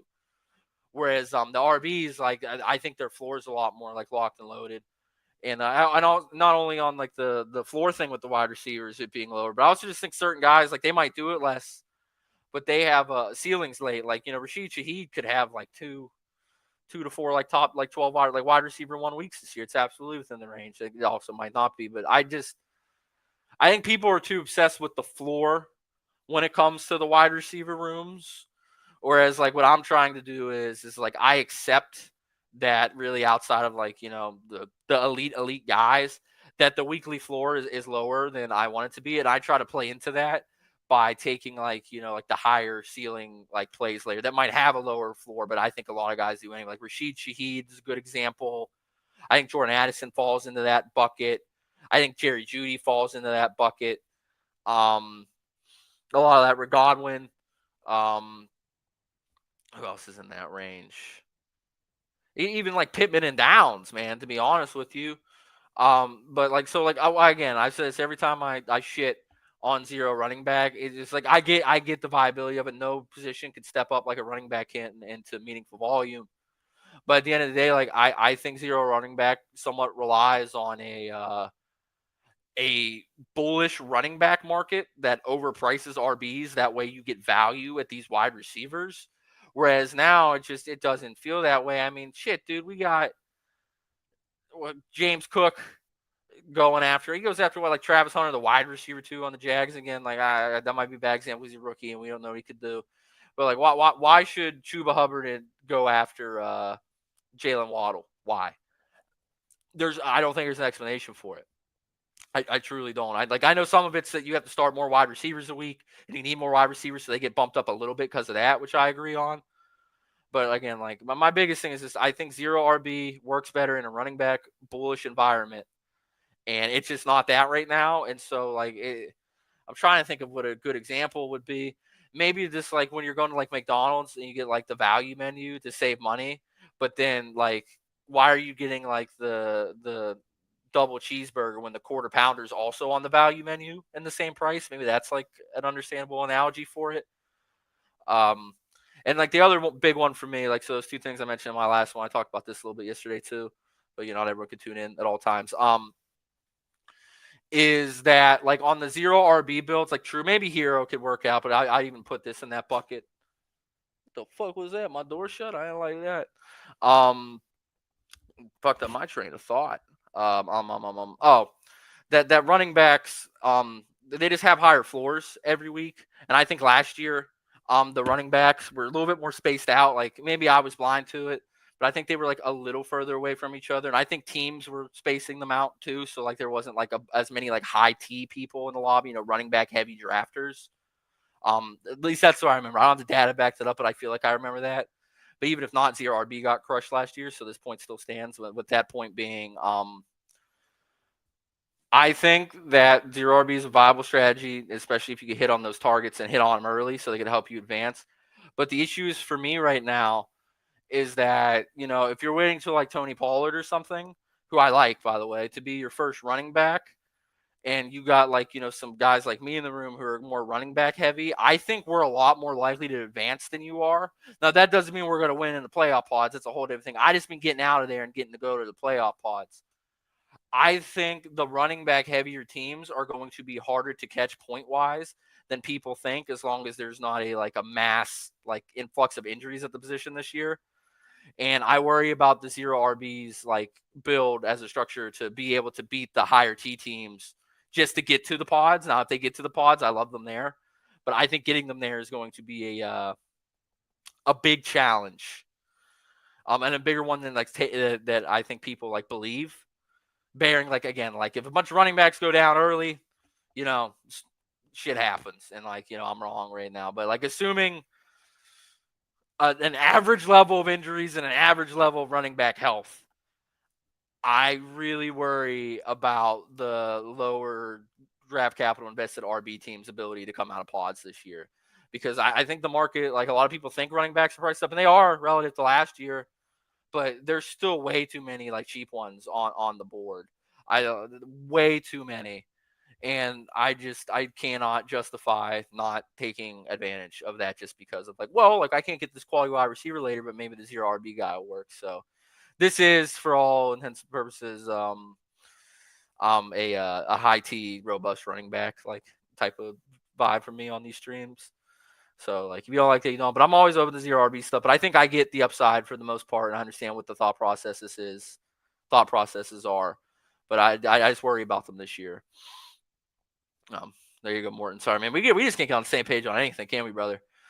All right. Okay, I did that. All right. I did the BBM, Peppers, 40 to 50. Not very. Losing 40 to 50. 40 to 50. I don't know where you get 40 to 50 on that one. Unless there's like these. I'll let you two boys duke that out, though. I'll let you Reed and Dark say y'all fun with each other. I'm just here to review teams. All the discourse, that's y'all. All right.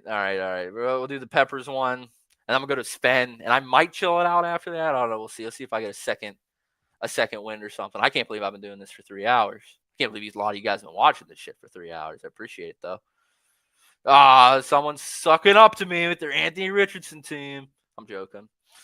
All right, Jared Goff, McCarthy, Richardson, within that 5 to 10% range. Love these two quarterbacks on good projected offenses, high spike week potential. You got them for cheap. And then you got Anthony Richardson that hopefully work in there. Achane, Jacobs, Montgomery, Ramondre, Jerome Ford. Love this build. I'm a little lower on Montgomery this year than I was in years past. I think this is kind of the year that Gibbs might, take a little bit more ownership than that, and Montgomery might take a little bit of a step back, and the Lions might take a little bit of step back in general without Ben Johnson. And just from an offensive production standpoint, like on the fantasy point side, might take a step back from that just because their defense was so depleted last year that they scored like 1,000 fantasy points from week 10 to week 18, which like shouldn't be expected. So I am expecting a little bit of regression for the Lions and just David Montgomery like in isolation, but I don't mind it. But I love this running back room. Like I would say this is high T. You got like, two like what I would call studs. got a nice volume like guy, like 1A, 1B on the high scoring projected offense in Montgomery.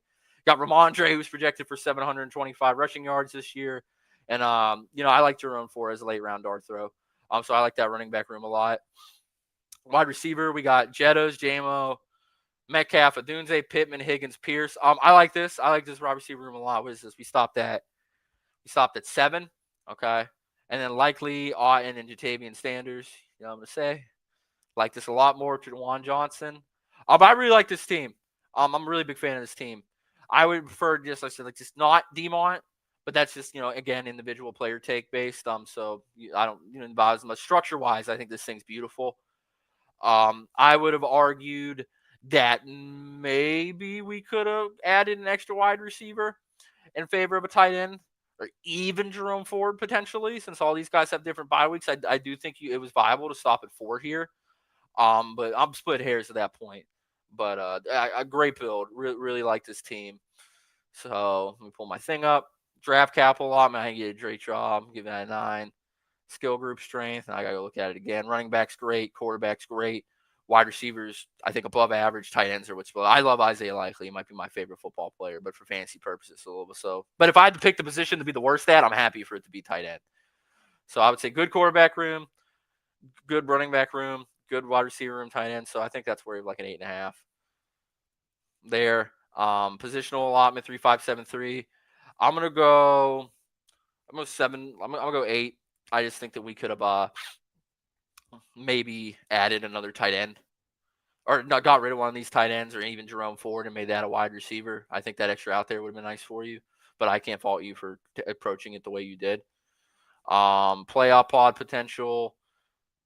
I like this team. Seems good. It's a good team. I'm gonna go like 8.5 here. I really like this team. I keep not clicking the correct spreadsheet that I'm trying to input this in on. All right, and then advancing potential. I do worry on like a week basis the wide receivers being like a little bit lower floor or the higher variance than we want them to be, but we do have Jettas at least to help make up for that.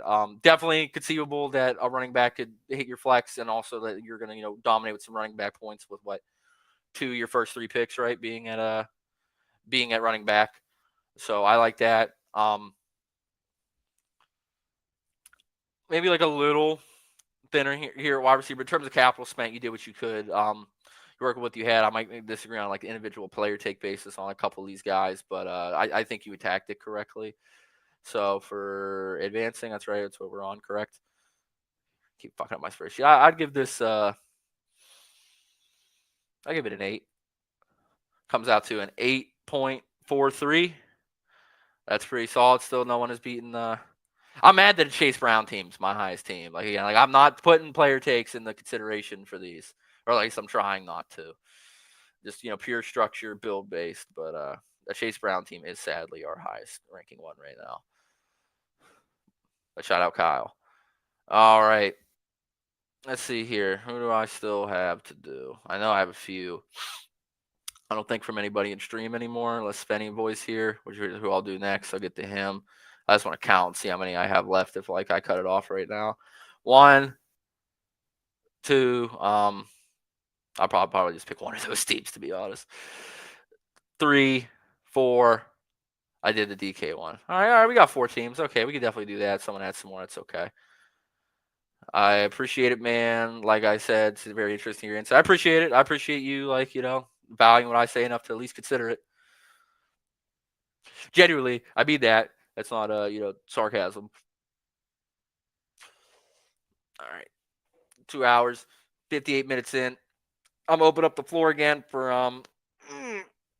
some questions. It could be anything: build structures, draft capital, guys I like, fucking anything, dude. And give me about 2 minutes. I'll go start on these next 4 teams. If someone comes in, submits ones before then, I'll probably get to it. But I think we definitely have the heart out of this by 1. So we're definitely in the last hour of this stream. A 4-hour stream's a little nuts, but I've been having a good time. It's been fun. Questions. Let me scroll up, see if there's anything I missed from anybody. Doesn't appear to be that way. Yeah, no. We covered the whole chat. I'm thinking, like, again, like I just want to kill a couple minutes. Someone asks questions, I'll switch to that, but I just want to kill a couple minutes before I go back in the team grading mode. I'm thinking about bringing some people on to the stream. We'll see. I don't want to just do drafts together. I just think that's a very saturated part of the best ball like content scene of just like live streaming the drafts. So I like to prefer like some other content styles, bring something else to the table. Not that I'm opposed to draft. Like I'll happily go draft on somebody else's stream, but I don't think there's gonna be a lot of draft streams here. I might do some. We'll see. Puppy goes up. I might do like a marathon of those puppy drafts. But hey, I'm considering bringing some people on. We'll see. I want to build like a cool show and cool informative show for you guys. So like I want to be like picky with what we're doing here. Oh, Nick, what's up, brother? Hope you're doing good too. Have a great day. What up, Piccolo? Have a great day. Maybe I will, maybe I won't. We'll see. It's been a good day so far. Great's a little bold. It's a little bold for a great day. All right. Well, that's 2 minutes. But yeah, that's the plan. I am gonna try to have some people on here. Maybe there will be drafts. Maybe there won't be. But we'll see. We'll play it by ear. But I want to bring some cool people and some cool content in front of you guys. All right. So let's go to Spenny Boy here. This is his team. Oh, Jesus. He knew I was going to fucking hate this. So this is probably... I wish he was here to defend himself. He'd be funny in the comments. Here, I'm actually going to text him real quick that I'm doing his team. Let's see if he has anything to say. Fenn's a sharp guy. The account, the bet spreader. He doesn't tweet as much content as me, but like, he'll chime in some stuff. I think he's a sharp dude. He's a real sharp dude. Doing your team now. All right. Just so he knows. So he can be able to defend himself if I end up shitting on it. So this is probably like 2% of his draft capital spent at quarterback. That's a little thin for me. I'm going to be honest, especially, as Steelers fan, and that's probably the most anti-Rodgers landing on Steelers guy in the best ball space. Who knows? I still don't think he's locked to sign. I've been hearing like, oh, he's going to sign in April. Oh, didn't sign after the draft. Oh, he's going to sign May. What's this? Oh, he didn't sign then. Oh, he's going to sign the June 1st deadline for something. Oh, he didn't sign then. So, like, I mean, again, the odds are probably still in favor that he'd sign, but I'm just tired of hearing that it's a lock because I don't think it is. But Aaron Rodgers is probably Pittsburgh quarterback, so I'll treat it that way. He has 2 starting quarterbacks. Then we got Bijan, Kenneth Walker, Tony Pollard, Bigsby, and Chubb. Love this running back room. I love the bona fide stud in Bijan. Decent volume back in Walker with some upside. Tony Pollard, decent volume back. Tank Bigsby should hopefully be a volume back. I think Vegas has him projected for like... Actually, I should have it in here. How many rushing yards does Vegas have him projected for if he's on this sheet? Come on, Jacksonville. 575. So, that's not bad. Makes him a few touchdowns. He'd be a 100-point scorer. Love Nick Chubb. I personally think he's going to land with the Chiefs or Bears. We'll see. Wide receiver room. Just see, like me and him chat a lot, so our builds come out a lot similar, so I feel like I'm grading myself here almost. JSN, Sutton, Olave, Cup, Shaheed, McMillan, Tillman, Leggett, and Cooper. What I like about what he did here is that I think he kind of played into the fact that, like, hey, I didn't spend a ton of my early capital on wide receivers, so I'm going to, like, really go hard in these, like, round 7 through, like, 12 to add in some guys here. So, like, I could hopefully build, like, my wide receiver 3 or so in the aggregate and even my flex plays. But I love this room. I love Shaheed. I'm warming up to Cooper Kupp a lot recently. We'll see how that sticks around. But I think everything bad, honestly, might be baked into the price already. And he got like 21 targets where he got that, like, freak foot ankle injury or whatever in week 2. So he might not be as washed as everybody thinks. He might have enough juice in the tank to pay off a 90th ADP price tag. I love Tillman. I like Leggett, and I think both of our highest exposure players are Amari. So like, this is almost unfair for me to be doing this one. But from my enjoyment of the individual players aside, what I agree with is, like, he spent a good amount at running back. It looks like tight end too. And so what he did was he chased. It's like, I got to add wide receiver capital here, and I need to create some outs for myself because I don't have a lot invested. So I thought I was really sharp. And you got Bowers and Jonnu. Don't hate Jonnu, and honestly, in that range, where he goes, he honestly might have as good as odds of hitting your flexes like most of the wide receivers that go in that range, outside like maybe Shaheed and like Bateman to me. But even then, he might be better than them. Not Shaheed. I'm in love with Shaheed this year with Bateman. So like I like Jonnu. Like they're like this is that rare instance where it's like, yeah, look, I know the benefit of taking elite tight end should be to wait. But if your second tight end could basically just be your flex wide receiver in your mind, I don't have a problem with that. So that's really good. If I had to pick the beef, except the quarterbacks are definitely the beef here. It's far too thin for me. I really worry about the weekly ceiling that he's going to get from there. Like if he had 3, I'd be more okay with this. Even if the third was like fucking Cam Ward or something, someone like on a lower ADP. But that too hurts me a little bit. So the draft capital allotment, I like it really everything with the quarterback room, but I'm going to peg him down a little bit for that just because it's definitely an underinvestment, even for my standards. Running back room's good. So skill group strength, quarterback room, weak sauce, running back room, awesome. Wide receiver room, awesome. And tight end room, awesome. So, that's 3 awesomes and 1 bad. So I think 9's fine. Like his skill groups are just so good. And hopefully, Darnold Rodgers could do something. So for positional allotment, 3, 5, 9, 2, I'm gonna give him a spending a 10 on that one. Now where he might disagree and you guys might disagree, the playoff pod potential, like I don't spend a lot of quarterback, but that's also why I take 3, so I could have more outs each week, like especially in the playoffs, to produce even the QB1 week or within a certain amount of points of the overall QB1. And I really worry about this team getting beat at the quarterback position by the tune of 15 or so points. The rest of the positions are great, but other people could build good and great rooms there. So just for the playoff pod, and honestly, he did such a good job. If this was a weaker team, this would be a lot lower. But I'm gonna go 7 on the playoff pod potential, because this is also strong. But that core, honestly, I'm actually going 6.5. I can't justify the QB room. That's gonna have a hard time getting out of there. But it still can. That's why it's not 0. It's 6.5. And then advancing potential, I like this team shot a lot. As long as this Rodgers signs, this could stay healthy. I definitely like it. My only issue is we're not rotating quarterbacks here. Rodgers could maybe not sign, maybe he could retire. I doubt it. But everything else is pretty solid. So for this one, I'm gonna go 7.5, just because the quarterback room. It's a dangerous quarterback room. But all right, so Svenny, you did not get the highest grade today. We're still on my boy Buckeye, which he was my first team of the day. Who knows? Maybe I was being too generous, but I like that team. All right, let's see. Respond with that. All right, so we're down to 3 teams now. Although I have 3 replies, I have a feeling someone gave me something here. 4 running backs for first 4 picks. Word. And then Reed. Okay, they're going. All right. T. Hennessy, I'm just going to assume you're in here. So we'll do that one. We'll do this one, and I'm probably going to speed through the rest. So, and this is a good one for do since he went 4 running backs in the first pick. So I think this is actually a good one for us to analyze. So Stroud, Love, Penix, good quarterback distribution. Got 3 guys that have I would assume Penix has one. Fathomable weekly ceilings. Floors might be a little shaky, but that's why you have 3 of them. So he still went Genty, Henry, Jacobs, and Kyron. I mean, that's a fucking running back room if I've ever seen one. That's the best one I've seen today. Now, let's see how he did at wide receiver. Now, this is what would be more interesting. We got Chris Godwin, Olave, Jaden Reed, Jaden Higgins, Michael Pittman Jr., Marvin Mims Jr., Michael Wilson, Demario Douglas, and Ray McCloud.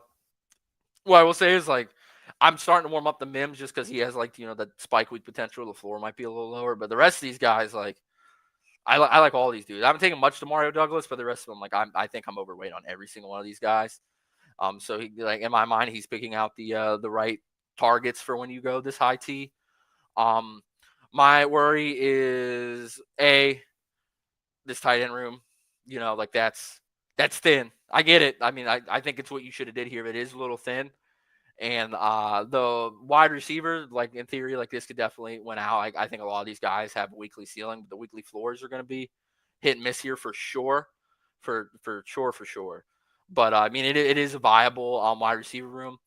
I guess what I would say I would do differently here is I could see why you took him. Damn, you almost got them both a pick after ADP. Holy shit. I mean, if you knew ahead of time, obviously you didn't, that Jacobs and Kyron were going to be there, I wouldn't have taken Henry, and I would have added in Lad McConkey or something, AJ Brown to this room, and that would make me feel a lot better about it. You didn't know at the time, but I can't fault you for taking those two Jacobs and Kyren that far after ADP. The wide receiver room, like I said, it does leave a little bit more to be desired than I wish, but I do think it is viable. So let's get to the team grade part. So for draft capital allotment, I'm gonna give you an 8 there just because like that's so much at running back. It's an ungodly amount. Actually, I honestly go 7.5. Like I love running back, but skill group strength, running back loaded. Quarterbacks are good. That's a great quarterback room. I think the wide receiver room is as good as you can have made it, in tight end rooms a week. So I'd probably give this like a 6.5 as well. Positional allotment, I think you tackled it the way you should have here. Honestly, like it's a rare instance where I'm like this, but you also got Penix way after ADP. I maybe would have considered adding a 10th wide receiver over a third quarterback, or even like a third tight end over a third quarterback. But I don't hate this. I'll give that like a 8.5. Playoff pod potential. So this is the one I'm going to struggle with. I think you have quarterback outs. You definitely have running back and flex outs. You just need 3 of these guys, honestly, to do something for you. And then, the tight end, one of these tight ends to come through. It's not like the highest ceiling I've ever seen, but like this thing could absolutely like win some pods. Like it has enough juice there. So I'd go like 7.5 here. And then advancing potential, like I was talking about earlier, I think high T is just going to crush in advancing potential. So like that to me is a 9. So, and my score's a little weighted. I'm not going to bore you on like the score weighting, like literally the weight, not like weighting is like, the rating. But 7.89 solid. I'm honestly a little bit better than I thought I'd come out, but I think you did a great job trying to recover at the wide receiver capital there. Let's see. Are people responding more teams? No way. Cap. Yeah, I know. I'm supposed to love Sam Darnold and Aaron Rodgers not on a team as your only 2 quarterbacks. I know. Oh, fuck. All right. Where's my main tweet at? Okay. Okay, so we're down to 3, right?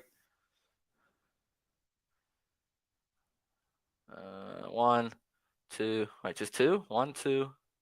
Oh, 3. I'm only gonna do one of those ones though, because I'm getting a little burnt out here. The stream's dying now. We're in six folks. So I'm probably gonna finish off at these 3. I'm just gonna do these back to back to back. I'll come back in here if you guys want to like questions in the meantime, thoughts, shit you want people to know, whatever. Like I said, I definitely encourage like the chat involvement. It makes rambling for 3 hours a lot easier when I have someone to bounce things off of. So like if you comments, questions, takes, whatever you want to drop in the chat while I do these 3 teams, I'll get those at the end after these 3. If not, I guess we'll probably wrap it up then. But we'll fire through these last 3, and looks like Buckeye is going to be the winner today of the highest graded team. But we'll see if that changes. So for J-Lup, if I did these ones earlier, I would have done them both. But I am a little burnt on the team review part right now. I'm down to do the other shit on the stream, but the team review stuff, I definitely gonna need a break after this. So we got Hurts and Matthew Stafford. I'm like, it's kind of similar to like the Smith thing, where I just think I'm just lower on the Eagles in general. I don't think the volume's gonna be there. And this man, they can't get tackled on the one forever, right? But in terms of like, hey, if I'm going to lead quarterback, I think this was tackled correctly, where he added Matthew Stafford on at the end, who's cheap. At running back, we got Genty, Tracy, Warren, Spears, Sampson, Taj Brooks. Definitely a little bit more fragile than I like it. I like that he got Genty at 15. And I love Tracy as a pick, but I definitely would have liked the running back between like the 3rd and 5th round, at least another one of them. But so this is a little thin for me. Like I definitely hear a running back build, but like I've seen people come in the week 1 with like less like projected volume at the position. Wide receiver, we got Puka, JSN, JMO, Olave, Shakir, Buka, Wandale. I think that's a more than fine wide receiver room. I think that brings a lot of ceiling to the table. I think it brings good floor to the table, and it's definitely enough to help get you through some pod weeks. My biggest complaint here would probably like this Buka pick. I would have just added like another running back there, Swift or something. And then Loveland, Goddard, and Otten, solid tight end room. I got Loveland after ADP. Notice he's been falling recently.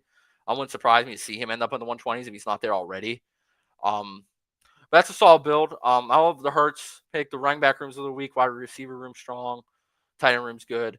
So for draft capital allotment, I think it's just a little thinner than I wanted running back, but it's still good. I'm probably going 7 there.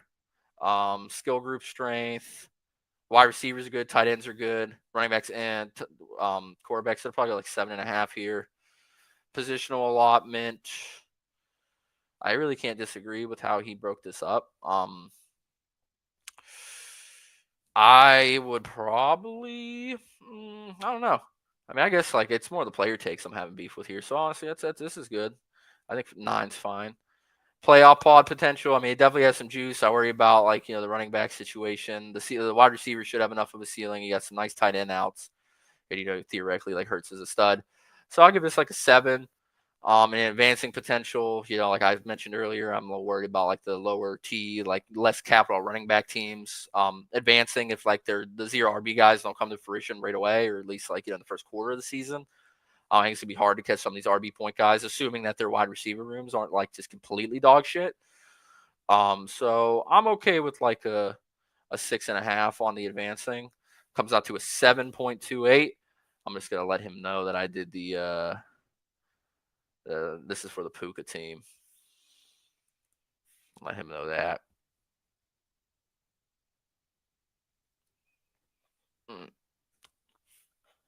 This is for the Puka team.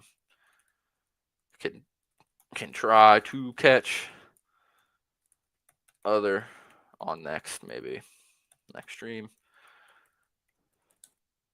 Maybe getting gassed, which is all true.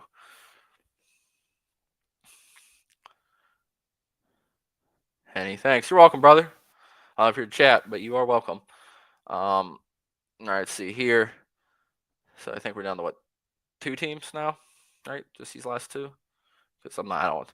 2 teams. Submit 2 teams, 1 tweet's bold. I respect it though. I respect the balls it took, but it is a little bold.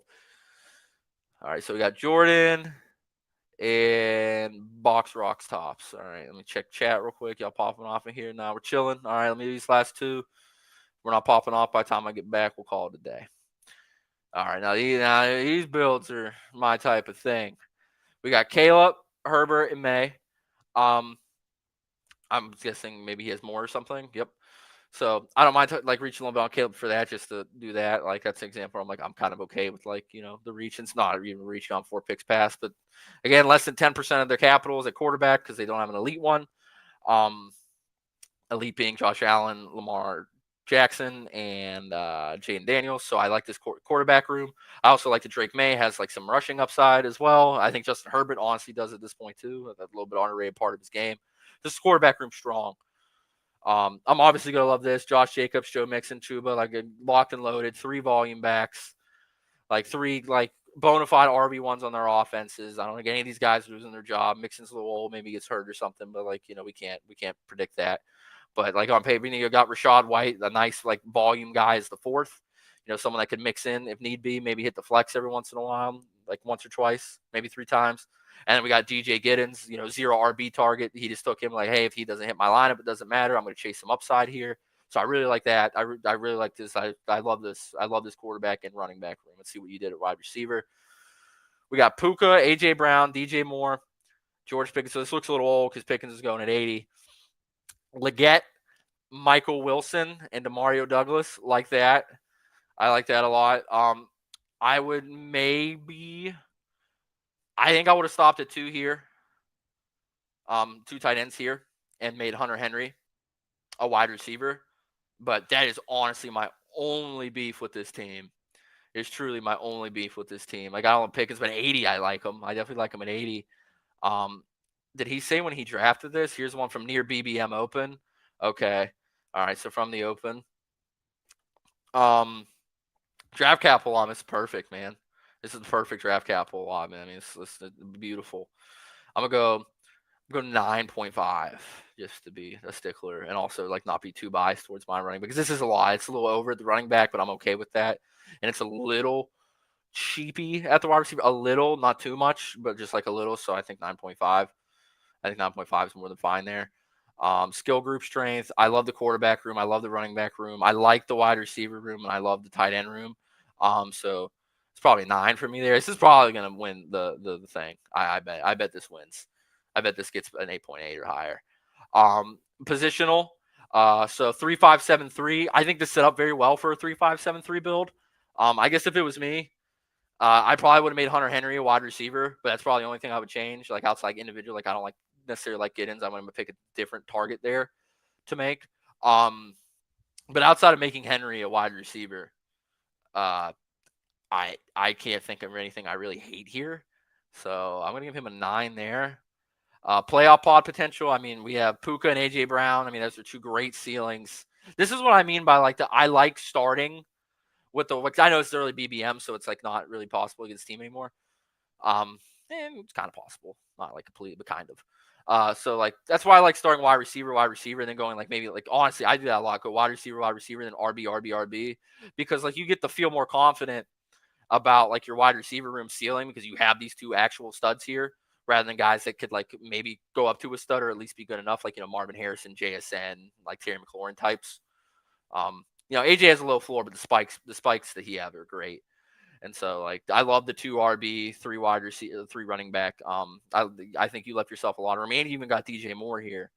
Oh, wait, well, you went 3-3. Like, you didn't even have to mix in him. So, yeah, this is a great team. I guess, like, I'm trying to find something I hate about it or don't like. It's really just, like, I wish you had just one extra wide receiver out, I guess. I think this team probably could have stopped. I think you honestly could have stopped at Rachaad White and made that the wide receiver or Henry. So like that's like my only like beef here, truly. But for playoff potential, I think this thing brings as good of a ceiling to the table as anybody. So I'll probably go. Let's see. Let me double check. AJ Brown, Moore, Pickens, Leggett. I mean, it's a little thinner there, but I mean it's not bad. I'll go 9. Yeah, I think this is gonna take the cake today. And then advancing potential. Love the running back points you're gonna get. You're gonna be able to swap out the spike weeks between these 3 quarterbacks. I'm not saying bye either. That's like not a huge thing for me, but like I mean it's better than them having the same bye. Wide receiver, Puka, AJ. Like I worry a little bit about AJ's like weekly floor. Same with like most people on the Eagles besides Saquon. But like when the spike weeks come, like AJ's good for some blow ups. The wide receiver room is just like I said, a little thinner than I would like it to be after like just like that Pickens tier, but I can't blame you for stopping there. But like I said, I probably would have just mixed in. I got rid of Henry or Rachaad White and made that a wide receiver and went for an 8-man build here. That's honestly not enough to like completely scare me off of it. I'm willing to call this 8.5 on the. Nah, it's a 9. 9 advancing potential. All right, we got our first 9, and it should not come as a surprise to anybody that the 9 is near the day one of BBM, where it was easier to build like super teams in a sense, if you made the right picks. But a 9.13. Now he's definitely benefiting, like I said, from the it being right. That is what he said, correct? Yeah, here's from one near BBM Open. First score over 9.0 so far. Yeah, that's great. It's saying, I mean, and I know you guys, you don't have to chat and do shit if you don't want to, but I would love to know what your guys' thoughts on what that team is, like what you like about it, what you don't. If you think I'm overrating it, or if you think I'm somehow underrating it, but like that isn't a very close to an ideal build for me. Like if I had to make like the big loaf build, it is very, very, very, very, very close to that. Very close. All right, and then here's BBM Open. All right, we'll do solo, and I'm going to call it on the team reviews, and we'll see if anything's popping after that. All right, so we got JJ McCarthy and Jalen Hurts, kind of same thing as last time with the guy that had Hurts and Stafford. Maybe he spent a little bit more, not enough. It's a little over 10%. I'm not going to penalize him here, but he correctly stopped the 2 quarterbacks. Definitely, 0 RB adjacent build with Connor being the first back off the board. So we got James Conner, Caleb Johnson, Jordan Mason, Charbonnet, Rand Allen, Jalen Wright. Yeah, I mean, you know how much I like RBs this year, just in general. So like, this is definitely too thin for me. But what I will like give credit for is like, he does still technically have 2 RB1s. What like he's perceived as James Carter, Caleb Johnson, Jordan Mason should get volume, same way Charbonnet does. Braylon Allen could, and Jalen Wright's good zero RB. So like in terms of like a zero RB build, I don't mind these targets. I'm okay with this, but like I would still prefer to have more of like the expensive running backs on this team, at least one or two of them, and you could swap out like one of these guys if you get them. Now I better come into a loaded wide receiver room. So we got Jettas, Brown, G. Will, Devonta Smith, Luther Burden, Kyle Williams, and Ty Felton. I'm gonna be honest with you. That last team I did, man, which I know was closer to BBM Open, so maybe that's what it is. But I felt like his running backs were like so much better than this guy's, while also having a similar, at least upside wide receiver room. Like I think it made me at worse, or like the other guy because he had Puka, not Jettas. This is just like a half a point worse. But that to me, it's still solid. But I just was expecting a little bit more wide receiver with how weak the running backs were. And then we got Dalton Kincaid and my boy, the legend, Juwan Johnson. Structurally, I think this is sound. So let me get this last grade in there. Draft capital allotment's a little less than I like at running back. I'm probably going 6.5 here. What we got next? Skill group strength. Good quarterback room. Running back room. Decent to good wide receiver room and decent-ish tight end room. So I would say slightly above average. I think I'd probably go 7 here. Just because, like, it's hard for me to hate on. Like, this isn't just, like, bad shit crazy. Positional allotment, 3, 6, 7, 2. I think he did what he was supposed to do here, like, with how the build set up. I might have went, I probably wish I could have taken, like, early running backs here, and then I would have mixed in more depth wide receivers. I probably would have tried to turn this into, like, a 2-5-8-3 some way. But, like, we'd have to change a bunch of picks to do that. But I don't hate how he has the positions allotted. I think it makes sense for what he did, so I'll give that an 8.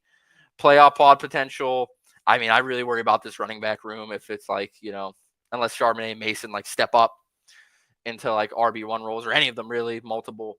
Like if he came in here with like, all these guys have their same projected role that they have right now, I would really worry about this team. And I don't love the wide receiver room a ton. It's good. Not love it a lot. So I'd probably go like 6 here. And then advancing, I mean, it's just so thin in RB. I worry about this thing's like ability to be like a true like point performer. So I'm probably going like 5.5 or so. So that's at 6.47. That's not terrible. I think Morton got the lowest grade today. Poor guy. I feel like I'm just ganging up on him. But all right, there is the final team grade for now. If you drop one in the last like 2 seconds, I'll do another team review show. We'll get to it then. All right, I think that's good there. I stop sharing the screen.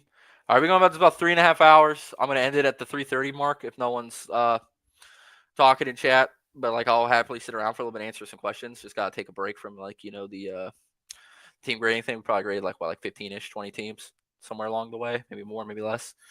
Like any questions, thoughts, concerns, prayers, whatever you're doing. Like I'm happy to hear about it, happy to chat. I think it was like a one-on-one or something of sorts, but I just get it from the chat box.